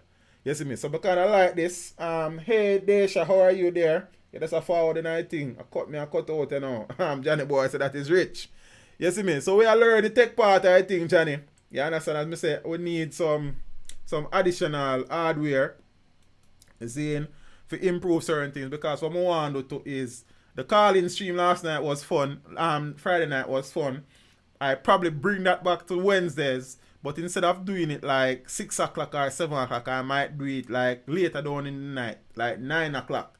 When the children then gone and them bed and the big people them up. Teach the former Minister of Education and Company, not in the dance tonight. No, you know, say, I never pick up the record for them today. But for them time shall come again, man. See? The stream is okay. You're not talking about the PM. What to the PM? What you mean? I don't know what's going on. I know what's going on. See? So I need some, as I said now, at this point in time, based on the streaming software that I use, I can only bring in calls via Skype. I know some people okay, so teach me down on Skype or whole people sitting. When I go on, You understand? Skype is a business platform. You need to be business minded. That's how business people communicate.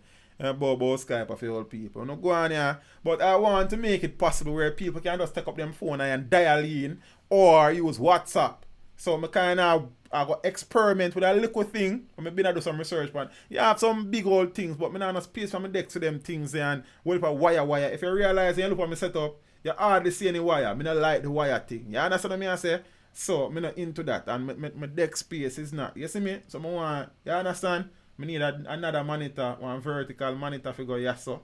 You understand? And some little thing. I probably need for other next light, Zane, as in 2 light in my face and them something there. So some little things if you keep the thing going. TH, what about the senator interview? Is it back on? The senator now gonna do no interview again already. I must have beat him bad in a man. So him good as Vex said we are even worse than before. But we not care who the guy. You understand? You make a promise as a political representative to have a discussion on a national issue with a youth, and then you come tell the youth say you're not about to hold no discussion because me this smarty. Me publicly attack somebody when all I do is ask question. So we not fi ask no question. But then them is alright. You understand? Them is alright. I mean I start talk about cockpit country. Me just start talk about it tonight. Then nothing new not for me talk about. Me can't just come talk about it. The only thing I want to say about the cockpit country is that a few people in Jamaica really and truly interested in the cockpit country thing. And I said the other night, Zane, teach how the roads up at Smokyville. I'm clear up this, because people still feel like I live at Smokyville. I don't live at Smokyville no more. I used to live up by Smokyville. I moved from Smokyville about 2014. Zane, a long time I live up there. I don't own a house up at Smokyville. I don't have no land at Smokyville. When I was living in Smokyville, I was the poorest somebody up by Smokyville. You understand me? I say, I hope so one day I can acquire a property up by Smokyville. Then nothing wrong with that. Something there. You understand? My eye can look on the city too. My body can feel cool at night time too. Like what happened? You understand me? I say, so one of them days, but you understand, the next thing now, I know people I give the road a beating. The reality with Smokyville, the road them not hot. We can't go around that. See? But say, rainfall at Smokyville almost every day. You understand? It is normally very cool or cold sometimes. It rains a lot. Seeing many of the roads are sheltered from the sun. So if rain fall every day, I beat up the road and it not dry out fast enough, the drainage is not the best, then the road them are going to mash up. I don't see why the big debate is about the roads in Smokyville. You understand? So because of the roads in Smokyville, then you don't want to live up there. You don't want to own a house up there. I would want to own about 3 houses up there. You understand? Rent 2 and live in a one. Then what? Then me don't know. Then the road is not a problem to the people them up there like that. Most of the people them are sports utility vehicle them drive. They even feel them potholes. You understand what I say? So the big debate in the comments of the video is the roads in Smokyville. The roads are a disgrace. Yes, the road them mash up. You understand? I never asked, it wasn't a road video, it was a house video. Then some people as a teacher and I show the house them good. It's a drive-through video. I can't walk and go people get go video them house like that, family. So I show what I can show. I can't show you the people them house like that. You feel me? I say then that can't work. So I was planning to fly the drone up there too, but then the place is kinda dark too. Very overcast. Zane is only in a editing in post, I kind of brighten up the video because it is very dark. You understand? I just never in the flying mode at the time either, because what I wanted to do was to get a shot of Kingston from the hills, but all of Kingston did cover off in a fog and mist and them something like because the place is overcast. That's a whole heap of little thing. So right now, yes, the road them up a Smokyville want to fix. But the reality is that in order to keep them road they going, the tree them, a lot of them have to go cut down. And I suppose that's a part of the joy of living in those areas. You have a lot of vegetation, a lot of greenery. It's very cool. You understand? The drainage is an issue. But the road them, anywhere you have roads were covered with a whole heap of trees and rainfall every day, they will be in poor conditions. You understand what I say? A man say, right now, all of them house they have and grill a prison. I would not mind spending my life in one of them prison there. Yeah, it's a good prison that. Then me prefer the prison there. You understand what I say? So, no, no. But that series, because funny enough, one of the biggest videos on the channel is the richest, poshest neighborhoods in Jamaica. And I think that is one of my worst videos, you know. And let me tell you why I think of one of my worst videos. That was the first video I did in this studio.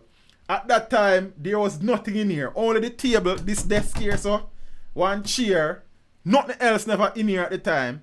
But I just buy one little cheap microphone, wireless. I'm gonna get one little camera, my first little camera where I waste money and buy. I'm gonna test them out. The audio did poor, the lighting did poor.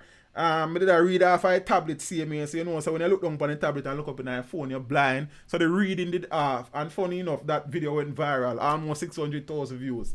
And I said, boom, so I go up on the road yesterday to do an interview. Zane, teach rainfall and mandeville every day, boss. Yes, I get that. But then now, the drainage in Mandeville, I suppose, is better than that up by Stony Hill, up by Smoky Vale. Plus, the roads in Mandeville are not as sheltered as the ones in Smoky Vale.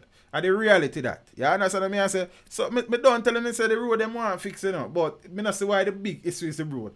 I know most of them people that are donkey them are right up there. Them a drive them big old SUVs. You understand what I mean? I say? And thing. So watch me now, peeps. So when I did that video, you know, I pay attention to my channel. Then I see what type of content do well and try to replicate that content as much as possible. So I left home yesterday. I should have done an interview with an entertainer on Friday. But the rain did fall, and based on the location, it never possible. See? So we rescheduled the interview for yesterday, Saturday. I left my yard yesterday. And I leave my microphone. Because a wireless microphone. You understand? And thing. So the interview couldn't bother go on. So I said, I now come back to my yard without local footage, you know. I want to put and teach them because I never do no video in idea and things. So I say, alright, boom so. I have my dash cam, my GoPro with me, and I say, boom so, you know, I go start a little thing. Because I've been want to do one series named The Richest Communities in Jamaica. I never know exactly how I'm going to do it. If I drive through, or if I fly over, or Wyatt, or I don't know, but I say, you know, I'm going to do a thing. But then the place is overcast, and the camera that I use for my dash cam, if the place is a bit overcast, it's not the best lighting situation for that. So I say, alright, I still go. So I just go up the hill. I mean, I haven't been up there in a long time. So I just do that and do some recording and do a one video. The video take off. So now I realize people love that. So then they're going to be more. And I'm sure you're going to see communities with lovely roads. You understand? So I don't know. I guess rich people problem and poorer people problems are not the same problems still. I suppose. You understand? I guess different people worry about different things. You see me? So, and Smoky Vale is a wonderful place. You understand? Despite of the roads, I would live up there right now. You see? So, I just say thing there. So, yeah, I just go and look at backstory. You understand? Oh, I'm still there, so, but I come back here, so now. So, that's it. So, I have to put off that interview there for your next time. And right now, so my microphone, they're looking at my face. Right there, so you did there, so I come out of the studio left it yesterday. Zane. And I just works. It never work out. You understand? So, yeah, there's some most nice communities don't have good roads. Well, I don't know. You understand? So, peeps, big up on yourself. I as I say, with the roll call thing, the calling thing, I really want to do that, but I want to provide options for callers. So if a person want to call in with Skype, or they want to dial in straight, or they want to call in via WhatsApp, or they want to call in with something else, then we can facilitate that.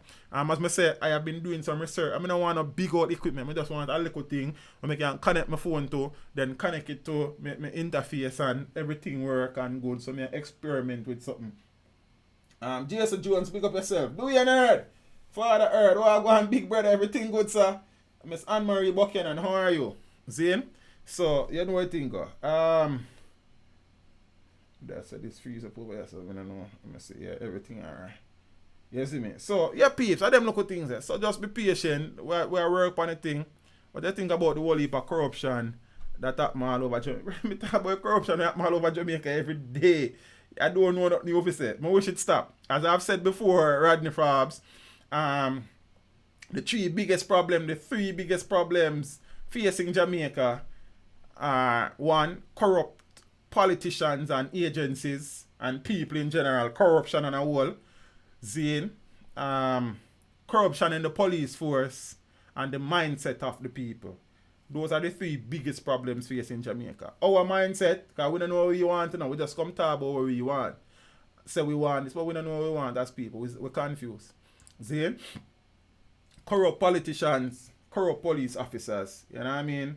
TH, it look like that interview. When you talk about Kirk, Zane, I know one thing that's about a cockpit country. Somebody did ask about a cockpit country. I am thinking, you see, based on my assessment and observation of the cockpit country situation, it's a minority section of the population that is interested in the cockpit country, you know. Zane, and therein lies the biggest problem. That is where the fundamental issue is with the cockpit country fight. It's a minority. You see, if it was the majority, because the cockpit country thing don't make no sense to some people, you know, them don't even want to hear about it, you know. Especially people who are draw political lines. I'm going to say it already, I'm going to say it again. If I would have done 4 to 5 videos on the cockpit country, and the video, the highest view upon any one of them video there is about 14,000. I do video about things where I get 1 million views. One video. I get 500,000 views, 300,000, 200,000 views. Some video where a crap in terms of the content itself. Zane, if I come off of the stream now and do a video about Beady Man versus the 6 gone viral. If I come off of the stream and do a video about mackerel, it gone viral. If I come off of the stream and do a video about candy, it gone viral. But I have been trying to edify and educate the population about the issues related and regarding the cockpit country. And nobody not interested in it. And that is a general thing when you gauge it. And then now the politicians sees this as a victory for them because it's a minority group of people who are fighting the fight. If 90% of Jamaicans get up and decide that mining can't go on in the cockpit country, it can't go on down there. But when you have only a few thousand people out of 3 million people voicing them concern, what do you think is going to happen? I did say I don't know if I'm going to talk, but I'm going to start me back. You understand what I say? If me go do a video about footer hype and curvy diva, we gone viral. You feel me? If we go do a video about Chronic Law versus Javelin, we gone viral.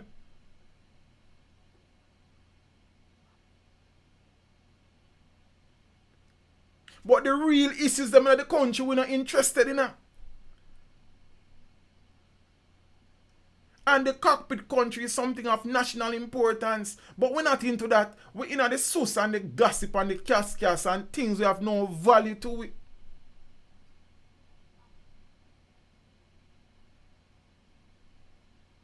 It's only a few persons who really and truly are investing time and effort in paying attention to the cockpit country situation. All of the cockpit country video them should have gone viral if we were so interested in the cockpit country.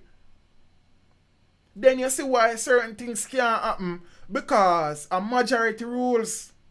And if majority of the people them not interested, then what you think is waste me and waste my time, you know?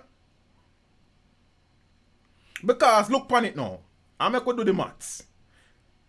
All of the parishes them where the cockpit country fall in. Parts of St. James, large parts of Trelawney, parts of St. Anne, parts of St. Elizabeth. All of them areas they are political representatives. How come me not hear none of the political representative, whether PNP or JLP, are defend the people them and the cockpit country?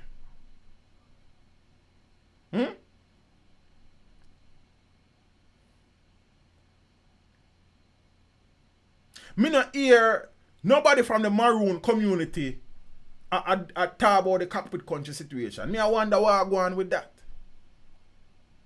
At the same set of people them, Dr. Esther Figueroa, National Environmental Trust, Zane, and a few more people are champion the defense of the cockpit country.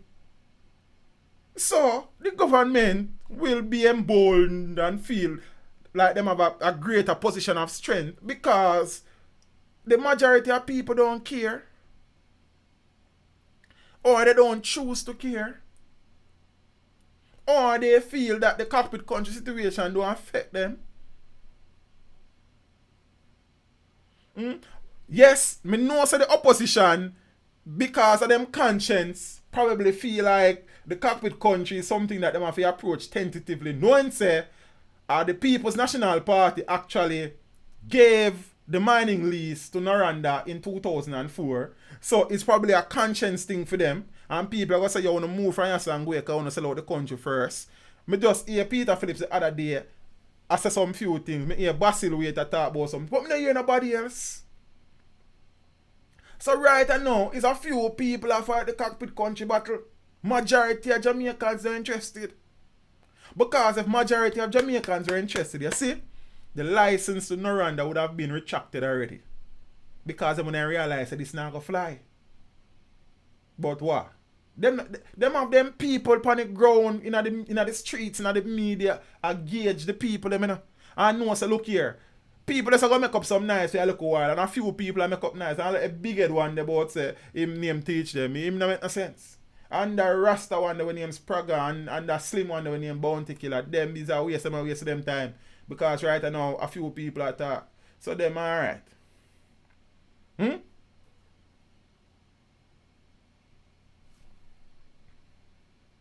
I just say it there. But make teach, go do a video, say the 6 this Beanie Man wicked. Viral video. 100,000 views in 24 hours. Me not ask you, I tell you.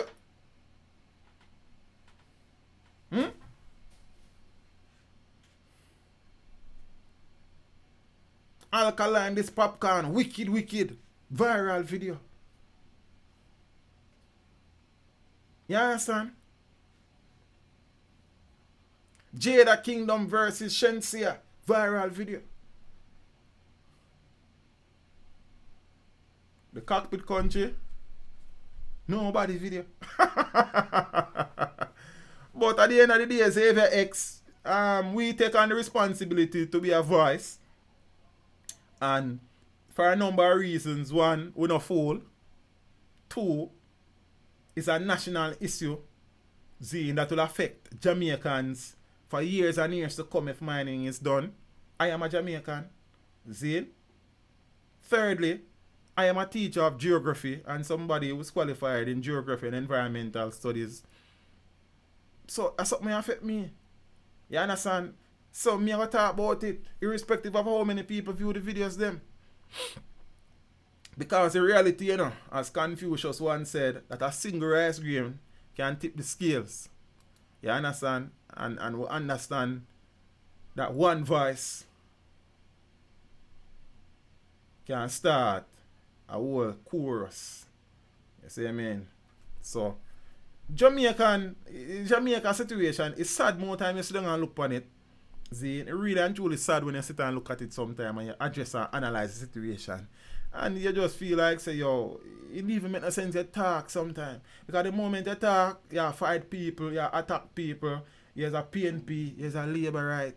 Nobody can look and say, yo, that youth really do a thing out of love for him country, zine, out of wanting better for his country. Him not pick on nobody, him not pick no side. Him just adjust the situations that may exist. But people are interested in that. See, you say if the issues affecting Jamaica were important to 3/4 of Jamaica, this channel would be the biggest channel out of Jamaica. It's a simple maths, simple facts. If the interest of Jamaica was at the forefront of majority of Jamaicans, Teach them would have the biggest YouTube channel out of Jamaica. But the interest them not important. The issues them not important. Are the sus and cascas and gossip and feuding and all sort of negativity. Are them things are important to we as a people. Check the site them, the page them on Instagram where show things about Jamaica, positive things. And check the page them where a mix up on people business. Just check them.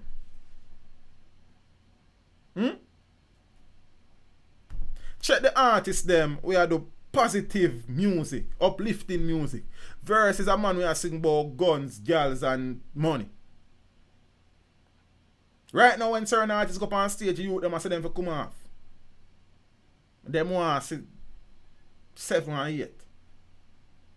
And that's the thing. Like, I leave waste my time talking more about this because I waste of time. Like, me know what the situation is and I have accepted that we are continuing to fight the fight. And thing.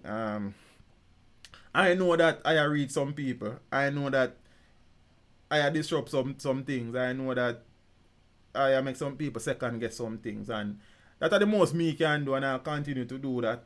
See? And as long as the cockpit country situation remain unresolved, then we're going to continue to talk. See? Because me not care who vex. Me not care who vex. You understand? Yeah, man. That's something there. Peeps, big up on yourself. You understand?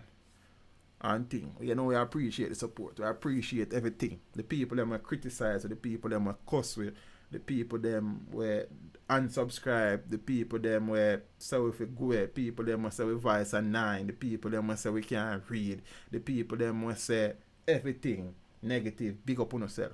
The people them where say everything positive, big up on yourself. Because no matter what you're doing in life, people are gonna like it, people are gonna dislike it. You answer to me and say no matter what you're doing in life, you're gonna please some people, you're gonna displease some people. No matter what you're doing in life, people are gonna criticize you.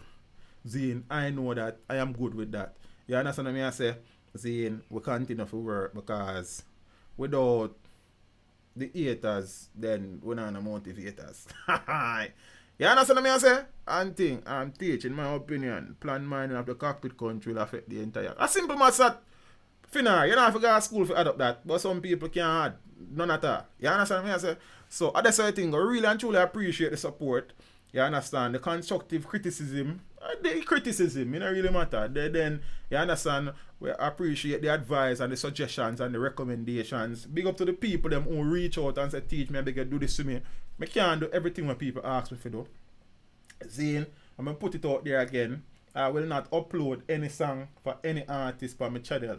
You understand? It no matter who you be, it no matter where you come from, I not upload no song for my channel. Because somehow, when we try to look at boss, we're good. Upload my song, my general. When we big in life now, we copyright all our song them, my channel get copyright strike. If you have $50 or $100, that not worth it, brother. So keep on the song and no do nothing and all the best. You understand? Some people want you to do advertisement to promote bleaching cream. You mad? Me? I promote bleaching cream on my channel. You must be dreaming.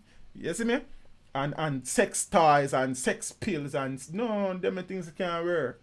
You understand me? I say sometimes some people link me and say teach me a story. It might be a story for you, but it might not be a story for me. It's another disrespect thing.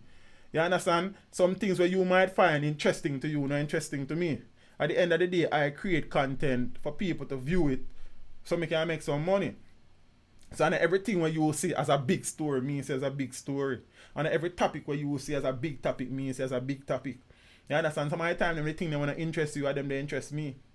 See, a man will link me and say, yo, teach me, I got to a little thing, and I want you do a little story. I not get to do it. I know some people offended, but deliberate sometimes. Sometimes if you don't remind me about a thing, I don't remember about it. And the reality that, I not just do YouTube.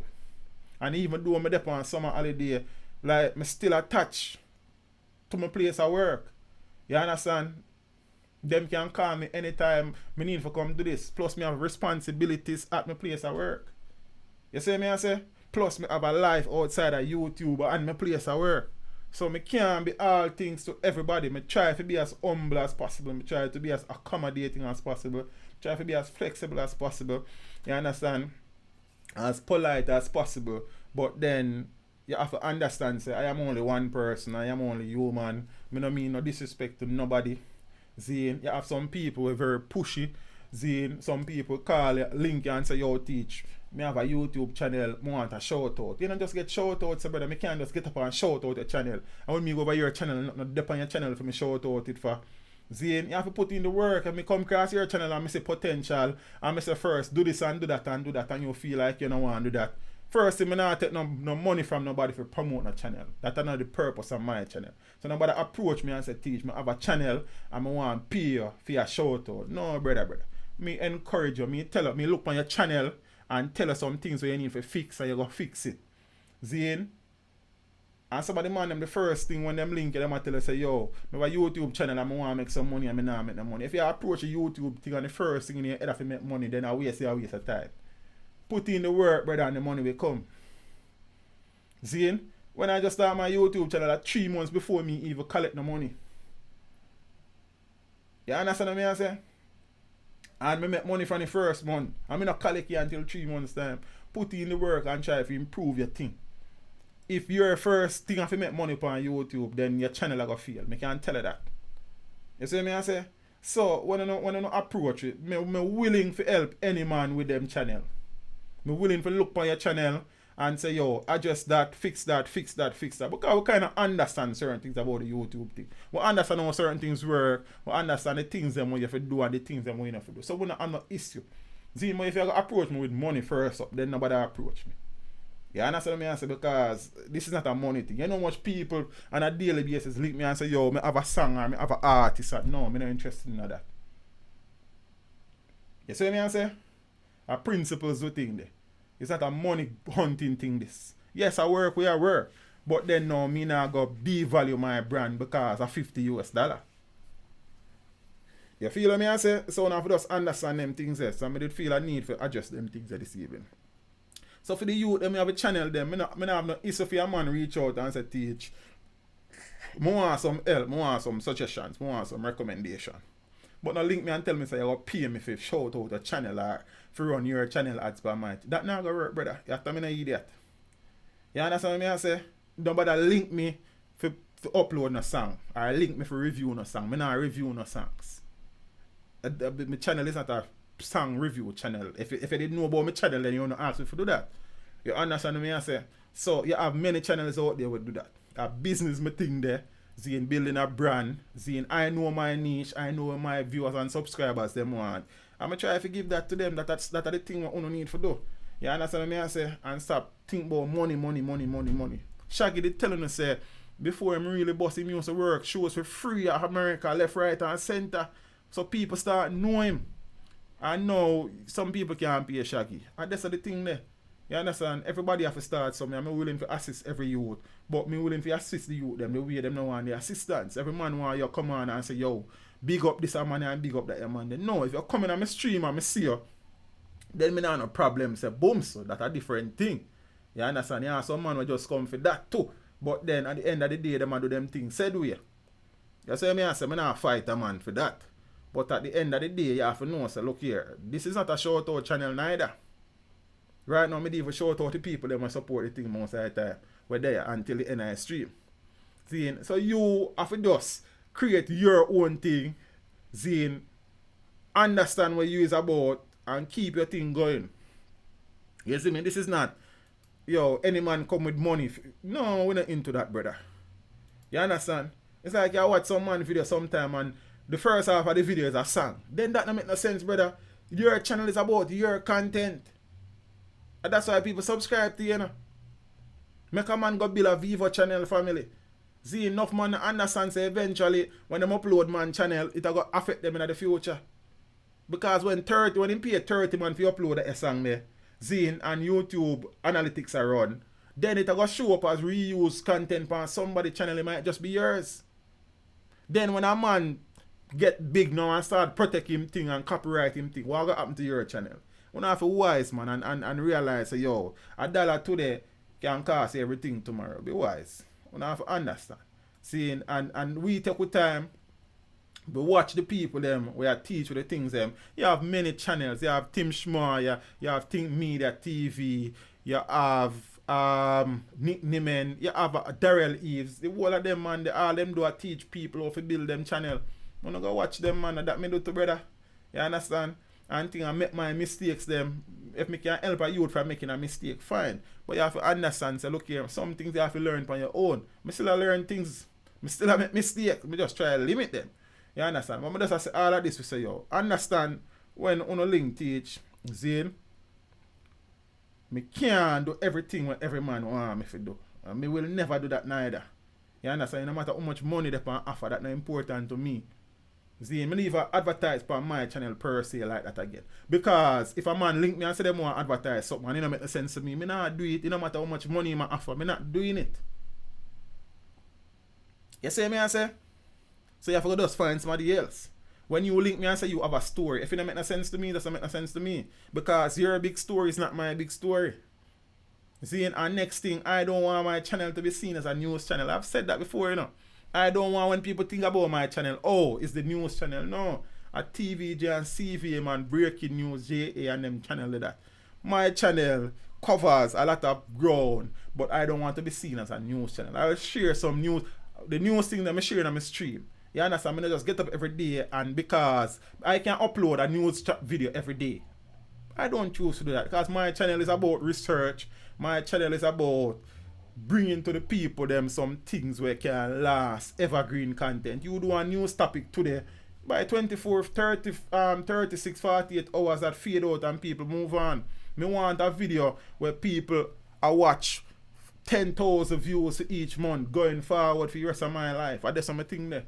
You understand? Me have videos on my channel if me not upload for a week. Me still kind of alright. So you have to wise. Some man I run down the hype, brother. Substance over hype. See, me feel like me just going on a whole YouTube class. But big up on yourself. Me soon probably start run some YouTube consultation too, because the request them enough. Yes, me probably when me stop teach. Warwick Sweeney, Monroe Brittany, CJ Johnson, Miss Vilma Davis, Sophia Panton, Jolly Jewel. Hey Jewel, how are you? Miss Lingerie Ali, and all of the people that move up on FB, big up on yourself. You understand what I say? But me do enough chatting now. Me this me a gone a long time and I still have me there chat boy half an hour. Boy, me just week to week chattings. You understand? Teach, like said, Posh community video that people still. But now tell a brother, people still watch the video. I did a video on Bob Marley's children. How many children Bob Marley have? That video get about 20,000 views every month. That video gone over almost 1,050,000 views. Smooth video every month. Smooth video crack up on 20,000 views. I'd say your thing, but your thing. You understand what I say? But some man in a just what is hip for today. You want to create what you call, see, evergreen content. Teach. I gone. Yeah, look, figure. Yes, I mean if I go, I can prosper. You think me live here on YouTube, sir? You see me? So peeps, that YouTube thing ain't easy. It take a lot of time. It take a lot of energy. It take a lot of sacrifices. See, you have to make some decisions sometimes. Some people are going offended, but you just have to do what you have to do as a man. You try to remain as polite, as approachable, as mannerable as possible. But you know, sometimes you have to run with some people too. That's the same thing there. And if you feel like, say, me no will run your way, you make a sad mistake. You understand what I say? I just the same thing there. If you violate certain orders, then you are going to get it. Then, no matter who you be, you couldn't subscribe for a million years. Because if me deal with it with respect, it's a natural thing. Respect got 2 ways. You see me? So, I just me that still. You don't walk around and disrespect people. But then, nobody feel like say, oh, him is a teacher. This a teacher, you're different from the rest of them. Want to know. Remember that. You understand what I say? So, peace. Big up on yourself. We appreciate the support. You know what I mean? Everywhere, on Facebook, on Twitter, on YouTube. Yo, me soon tired for call platforms name. You understand? That's the thing I read. You see me? I say, it will only get better and bigger and thing. The summer is almost over. So, you know what I think, we soon have to go tie in back that and balance back that for a little while and thing until. Because as I said, peeps, and I am very serious about it, I will stop teaching eventually, probably sooner than many persons think I want to believe. Like my principal. She probably not in here this evening still. But teaching, I think I have run my race with that. I am not motivated anymore. See, I don't necessarily enjoy teaching anymore. And it's not even because of you. I just want to stop working for the government. I don't feel appreciated as an educator. See, by none of the stakeholders them. See, I mean your students them, yes, but the ministry, parents, community, Jamaica, I don't feel the appreciation there.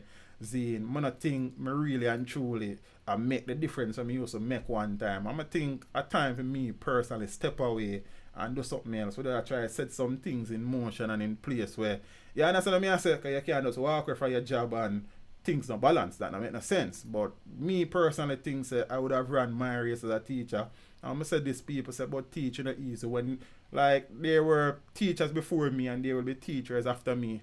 You understand? Teaching not no walk by my back. I don't carry the Ministry of Education. I am just one teacher in the big scheme of things. I will always try to give to my country. See, but in ways separate and apart from teaching. I love teaching. I love the teaching aspect of teaching, but too many things come with teaching these days, and it's just not for me anymore. You understand? The money don't make no sense. You see, as I tell people, say in reality, on a monthly basis, I earn my salary 3-4 times on YouTube on any given month. You understand what I mean? I said that don't make no sense. And me never have to go to school for YouTube. Yes, but no, going to school would probably help with the YouTube because then you can address certain things different from some other people and people can appreciate certain things about you more. But at the end of the day, people that on YouTube we are eat food where them education they know way brother. You understand? And me was spend so much money for education. Like where you pay me don't make no sense. The amount of work when me do, then you leave pay me for quarter. That brother. You understand what I say? So then at the end of the day, it just don't make much sense to me anymore. And I have been teaching full time from 2008. That is 11 years. Yes, I would have broken for a few months one at a time. But at the end of the day, me feel like I have given enough of myself to the education system. And I want it a whine on you know. You understand what I say? Just me personally that I want to do other things. I want to become my own boss. You understand what I say? I just this is my thing that I want to employ some people. You see, I just want to stop work for the government. You see? And the country will continue to be short of teachers, you know, brother. Because just like the things that I explain to you, people are going to leave. It's just that me personally now going to leave Jamaica go teach somewhere else. I said this already, I say it again. When I don't teach at Jamaica, I don't want to teach nowhere else. You understand? Who knows, maybe one day I come back in the system probably at a higher level. But for now, I want to pursue some other things. I want to build my own business. I want, and right now, I just decided. I talk to you now, I'm frustrated. You see me? And when I talk, people won't even understand when I'm in the teaching system. Like, you won't understand. You see, I have been at this. I know some people are doing it for 30, 40, 50 years. I'm not into that. You see me? I say, I'm not into that. Josie J, that is always part of the plan, brother. You see? So me want stop work for the government. That I'm my greatest desire that in our life is stop work for the government of Jamaica. So yeah, so that's why I think the people, you know, sometimes we share some things with the people, that one thing. See, so you know, we just there go and fight it. See, YouTube has been a blessing. I can't go around that. But I want my own business. You have YouTube today and lose it tomorrow.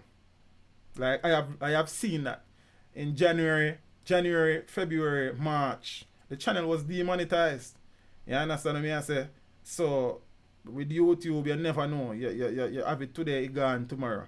I'm really and truly not see myself probably a build back a channel now from scratch. Like you understand? Me can't. Someone want something. Me know say yo. You see me? I enjoy doing the YouTube thing. It's fun most of the time. It's stressing a lot of times. And thing. Sometimes I don't upload for a day or two. I just need a break, I need a rest. Sometimes nothing will interest me in a did it. You understand? Sometimes I'm tired and can't bother with the research either. It not just you see me, it take a while sometimes for you get back a look of vibe and you just do the thing. You see me? But the reality is that it has been a blessing and I would be lying if I say otherwise. But right now we are working on some things and we are trying to balance with things. We're still young enough, you see. When I assess my life, there are a lot of things that at this point in time I shouldn't probably achieve and me not achieve yet. Zine, and I need to work on some of them things. You understand what I say? And that's how it goes. So right now I have placed the nation's children in front of some of my desires for a while. I'm going to start place myself in front of everybody going forward after a while. So when I walk away, I go call it a day and I go move for. You understand what I say? That's how it thing there. You see? So, with your peeps, we give thanks for the support. We give thanks for everything. I mean, this YouTube journey would not have been the same without the input of some persons. Some purposes would have contributed immensely to the building of the channel.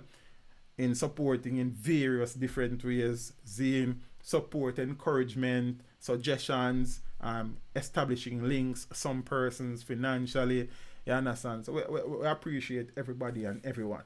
You see me, it's a joy if you know, so yo, where we start from to where we there now is a joy. You understand? And it should be motivation for some of the youth somewhere look on understand, so yo, the thing bigger than money sometimes. You put in the work and the money will come. You see what I say? I just the same thing there. You see me? And be future thinking, not just only think for today. You understand that not really work out. So peace, big up on yourself. I said that a million times. But I'm gonna wrap up here now. Have a wonderful week. See, a productive week. Make some money. Stay healthy. Be safe. When you go up on the road, if you have something to drink, don't drive. If you must drive, do not drink. Lower the headphone them. Lower the Bluetooth headpiece them. Keep your phones in your pockets and in your bags. Use them only when you need them. See? Lower the whole heap of jewelry with them. You understand? If you must take public transportation, try to travel in a group. If you cannot travel in a group, know the do's and the don'ts. You understand? Take the license plate number. Send it to get somebody. Tell people where you're there. Tell people where you go. Always follow your instinct. If it feels wrong, it is wrong. Trust absolutely no one. You see me? For the people them will live them life on social media, every move them make, stop. You understand? For the youth, them, the people that want to live them personal life on social media, stop. You feel what I say? Peeps, you know what thing go. Always do the right thing. New Wave Entertainment says, stay positive, bro. I remember the map in the background. Man, I tell you, brother, that our music record out in the living room. But, you know, we have a vision, we have a mission, we have a plan. And we remain focused and we make the sacrifices and we do the thing. You see me, I said Jermaine, well, I big up the people on Facebook first. Not for them gone, but me I big them up. Warwick Sweeney, Norbert Swaby, Monroe, Brittany, CJ Johnson, Vilma Davis, Sophia Panton, Jolly Jewel, Lingerie Allen, Fire Ras, Nathaniel Zephaniah Benjamin Israel, Joel the Genius, Bukal, Kimon Anderson, Ron J.M., Kevin Jesus Fearing, all of the people them what they did there before that. Big up on yourself. You understand? Big up to the people them on Twitter. Big up to the people them on FB. Big up to me YouTube people them. And me I say Miss Joan Gray, Kanayaka Chisholm, Brocardi, Romario Toretto, Zane, who else about? DeAndre Small. DeAndre the there, brother. Zane, who else there? Ingrid Theater. Wanna big up on yourself. Miss Millicent Thomas McDermott. Finar, big up yourself. Lawless is there one at the time. Empress, Charmian, Shantanique Enlighten, Romario Toretto. I think my link right. Jeremy Reed, blessings. God favored me. Ali Alcini, Jay Sweeney. I wonder if a Jay Sweeney over Facebook come across. So I'm not sure. Zane Ruth Daly, Eyes 4 Inky TV. Blessings. Miss Sandra Bennett. Who else about Miss Barbara Campbell? Zane, Danny Blackhorse. Danny, big up yourself, you know, bro. Manners and respect every time, you know. You understand? All of the people, them. DS Electronics Unlimited. Bubbles. Miss Joan Gray. Miss Janet Burt. Juicy J. Alonzo. Aldine Richards. Blessings, you know, family. Brandon Lee. Dante Dan. Delroy Stewart. That thing I make me... Nah, see, because I see the profile pic them, you know. Barry J, Lisa Lindsay, Kurt German, Leon Latibodier, Blessings family, Ken Prosper, all of the people there, Mike Lewis, big up yourself, you know. I see no more different name, you answer. Juicy J, Manners and Respect, Craig Creations, big up yourself, you know, brother. I know you're the boat, you know. Mystery, you understand. Jam One Express, Chuck in LLC, Jaddy, Wagwan, brother. Miss June Reed, Peeps. What good? Step with Jah. You know what thing go? You understand? Be the reason why somebody smile this week. Be the reason why somebody feel a little bit better about themselves. You know what I mean? A smile, a pat on the shoulder, a hug, a word of encouragement. Look at lunch, look at dinner. Something. A shoes. A shirt on the back. Something. You understand? Yeah, man. Help somebody feel better about themselves. You'll feel better about yourself. What good? Step with Jah. You understand? I'm not sure. Probably Wednesday night. But if not Wednesday night, Friday, 7:30, make it a date and don't be late. Don't look for it. Get book for it. Peeps, what good? Step with Jah. I'm out.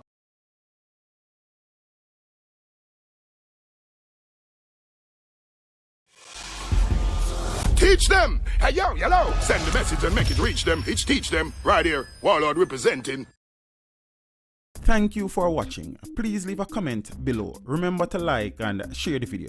Don't forget to subscribe for more awesome content. Follow me on social media and check out the suggested videos on screen. This is Teach saying, until next time, walk good, my friends.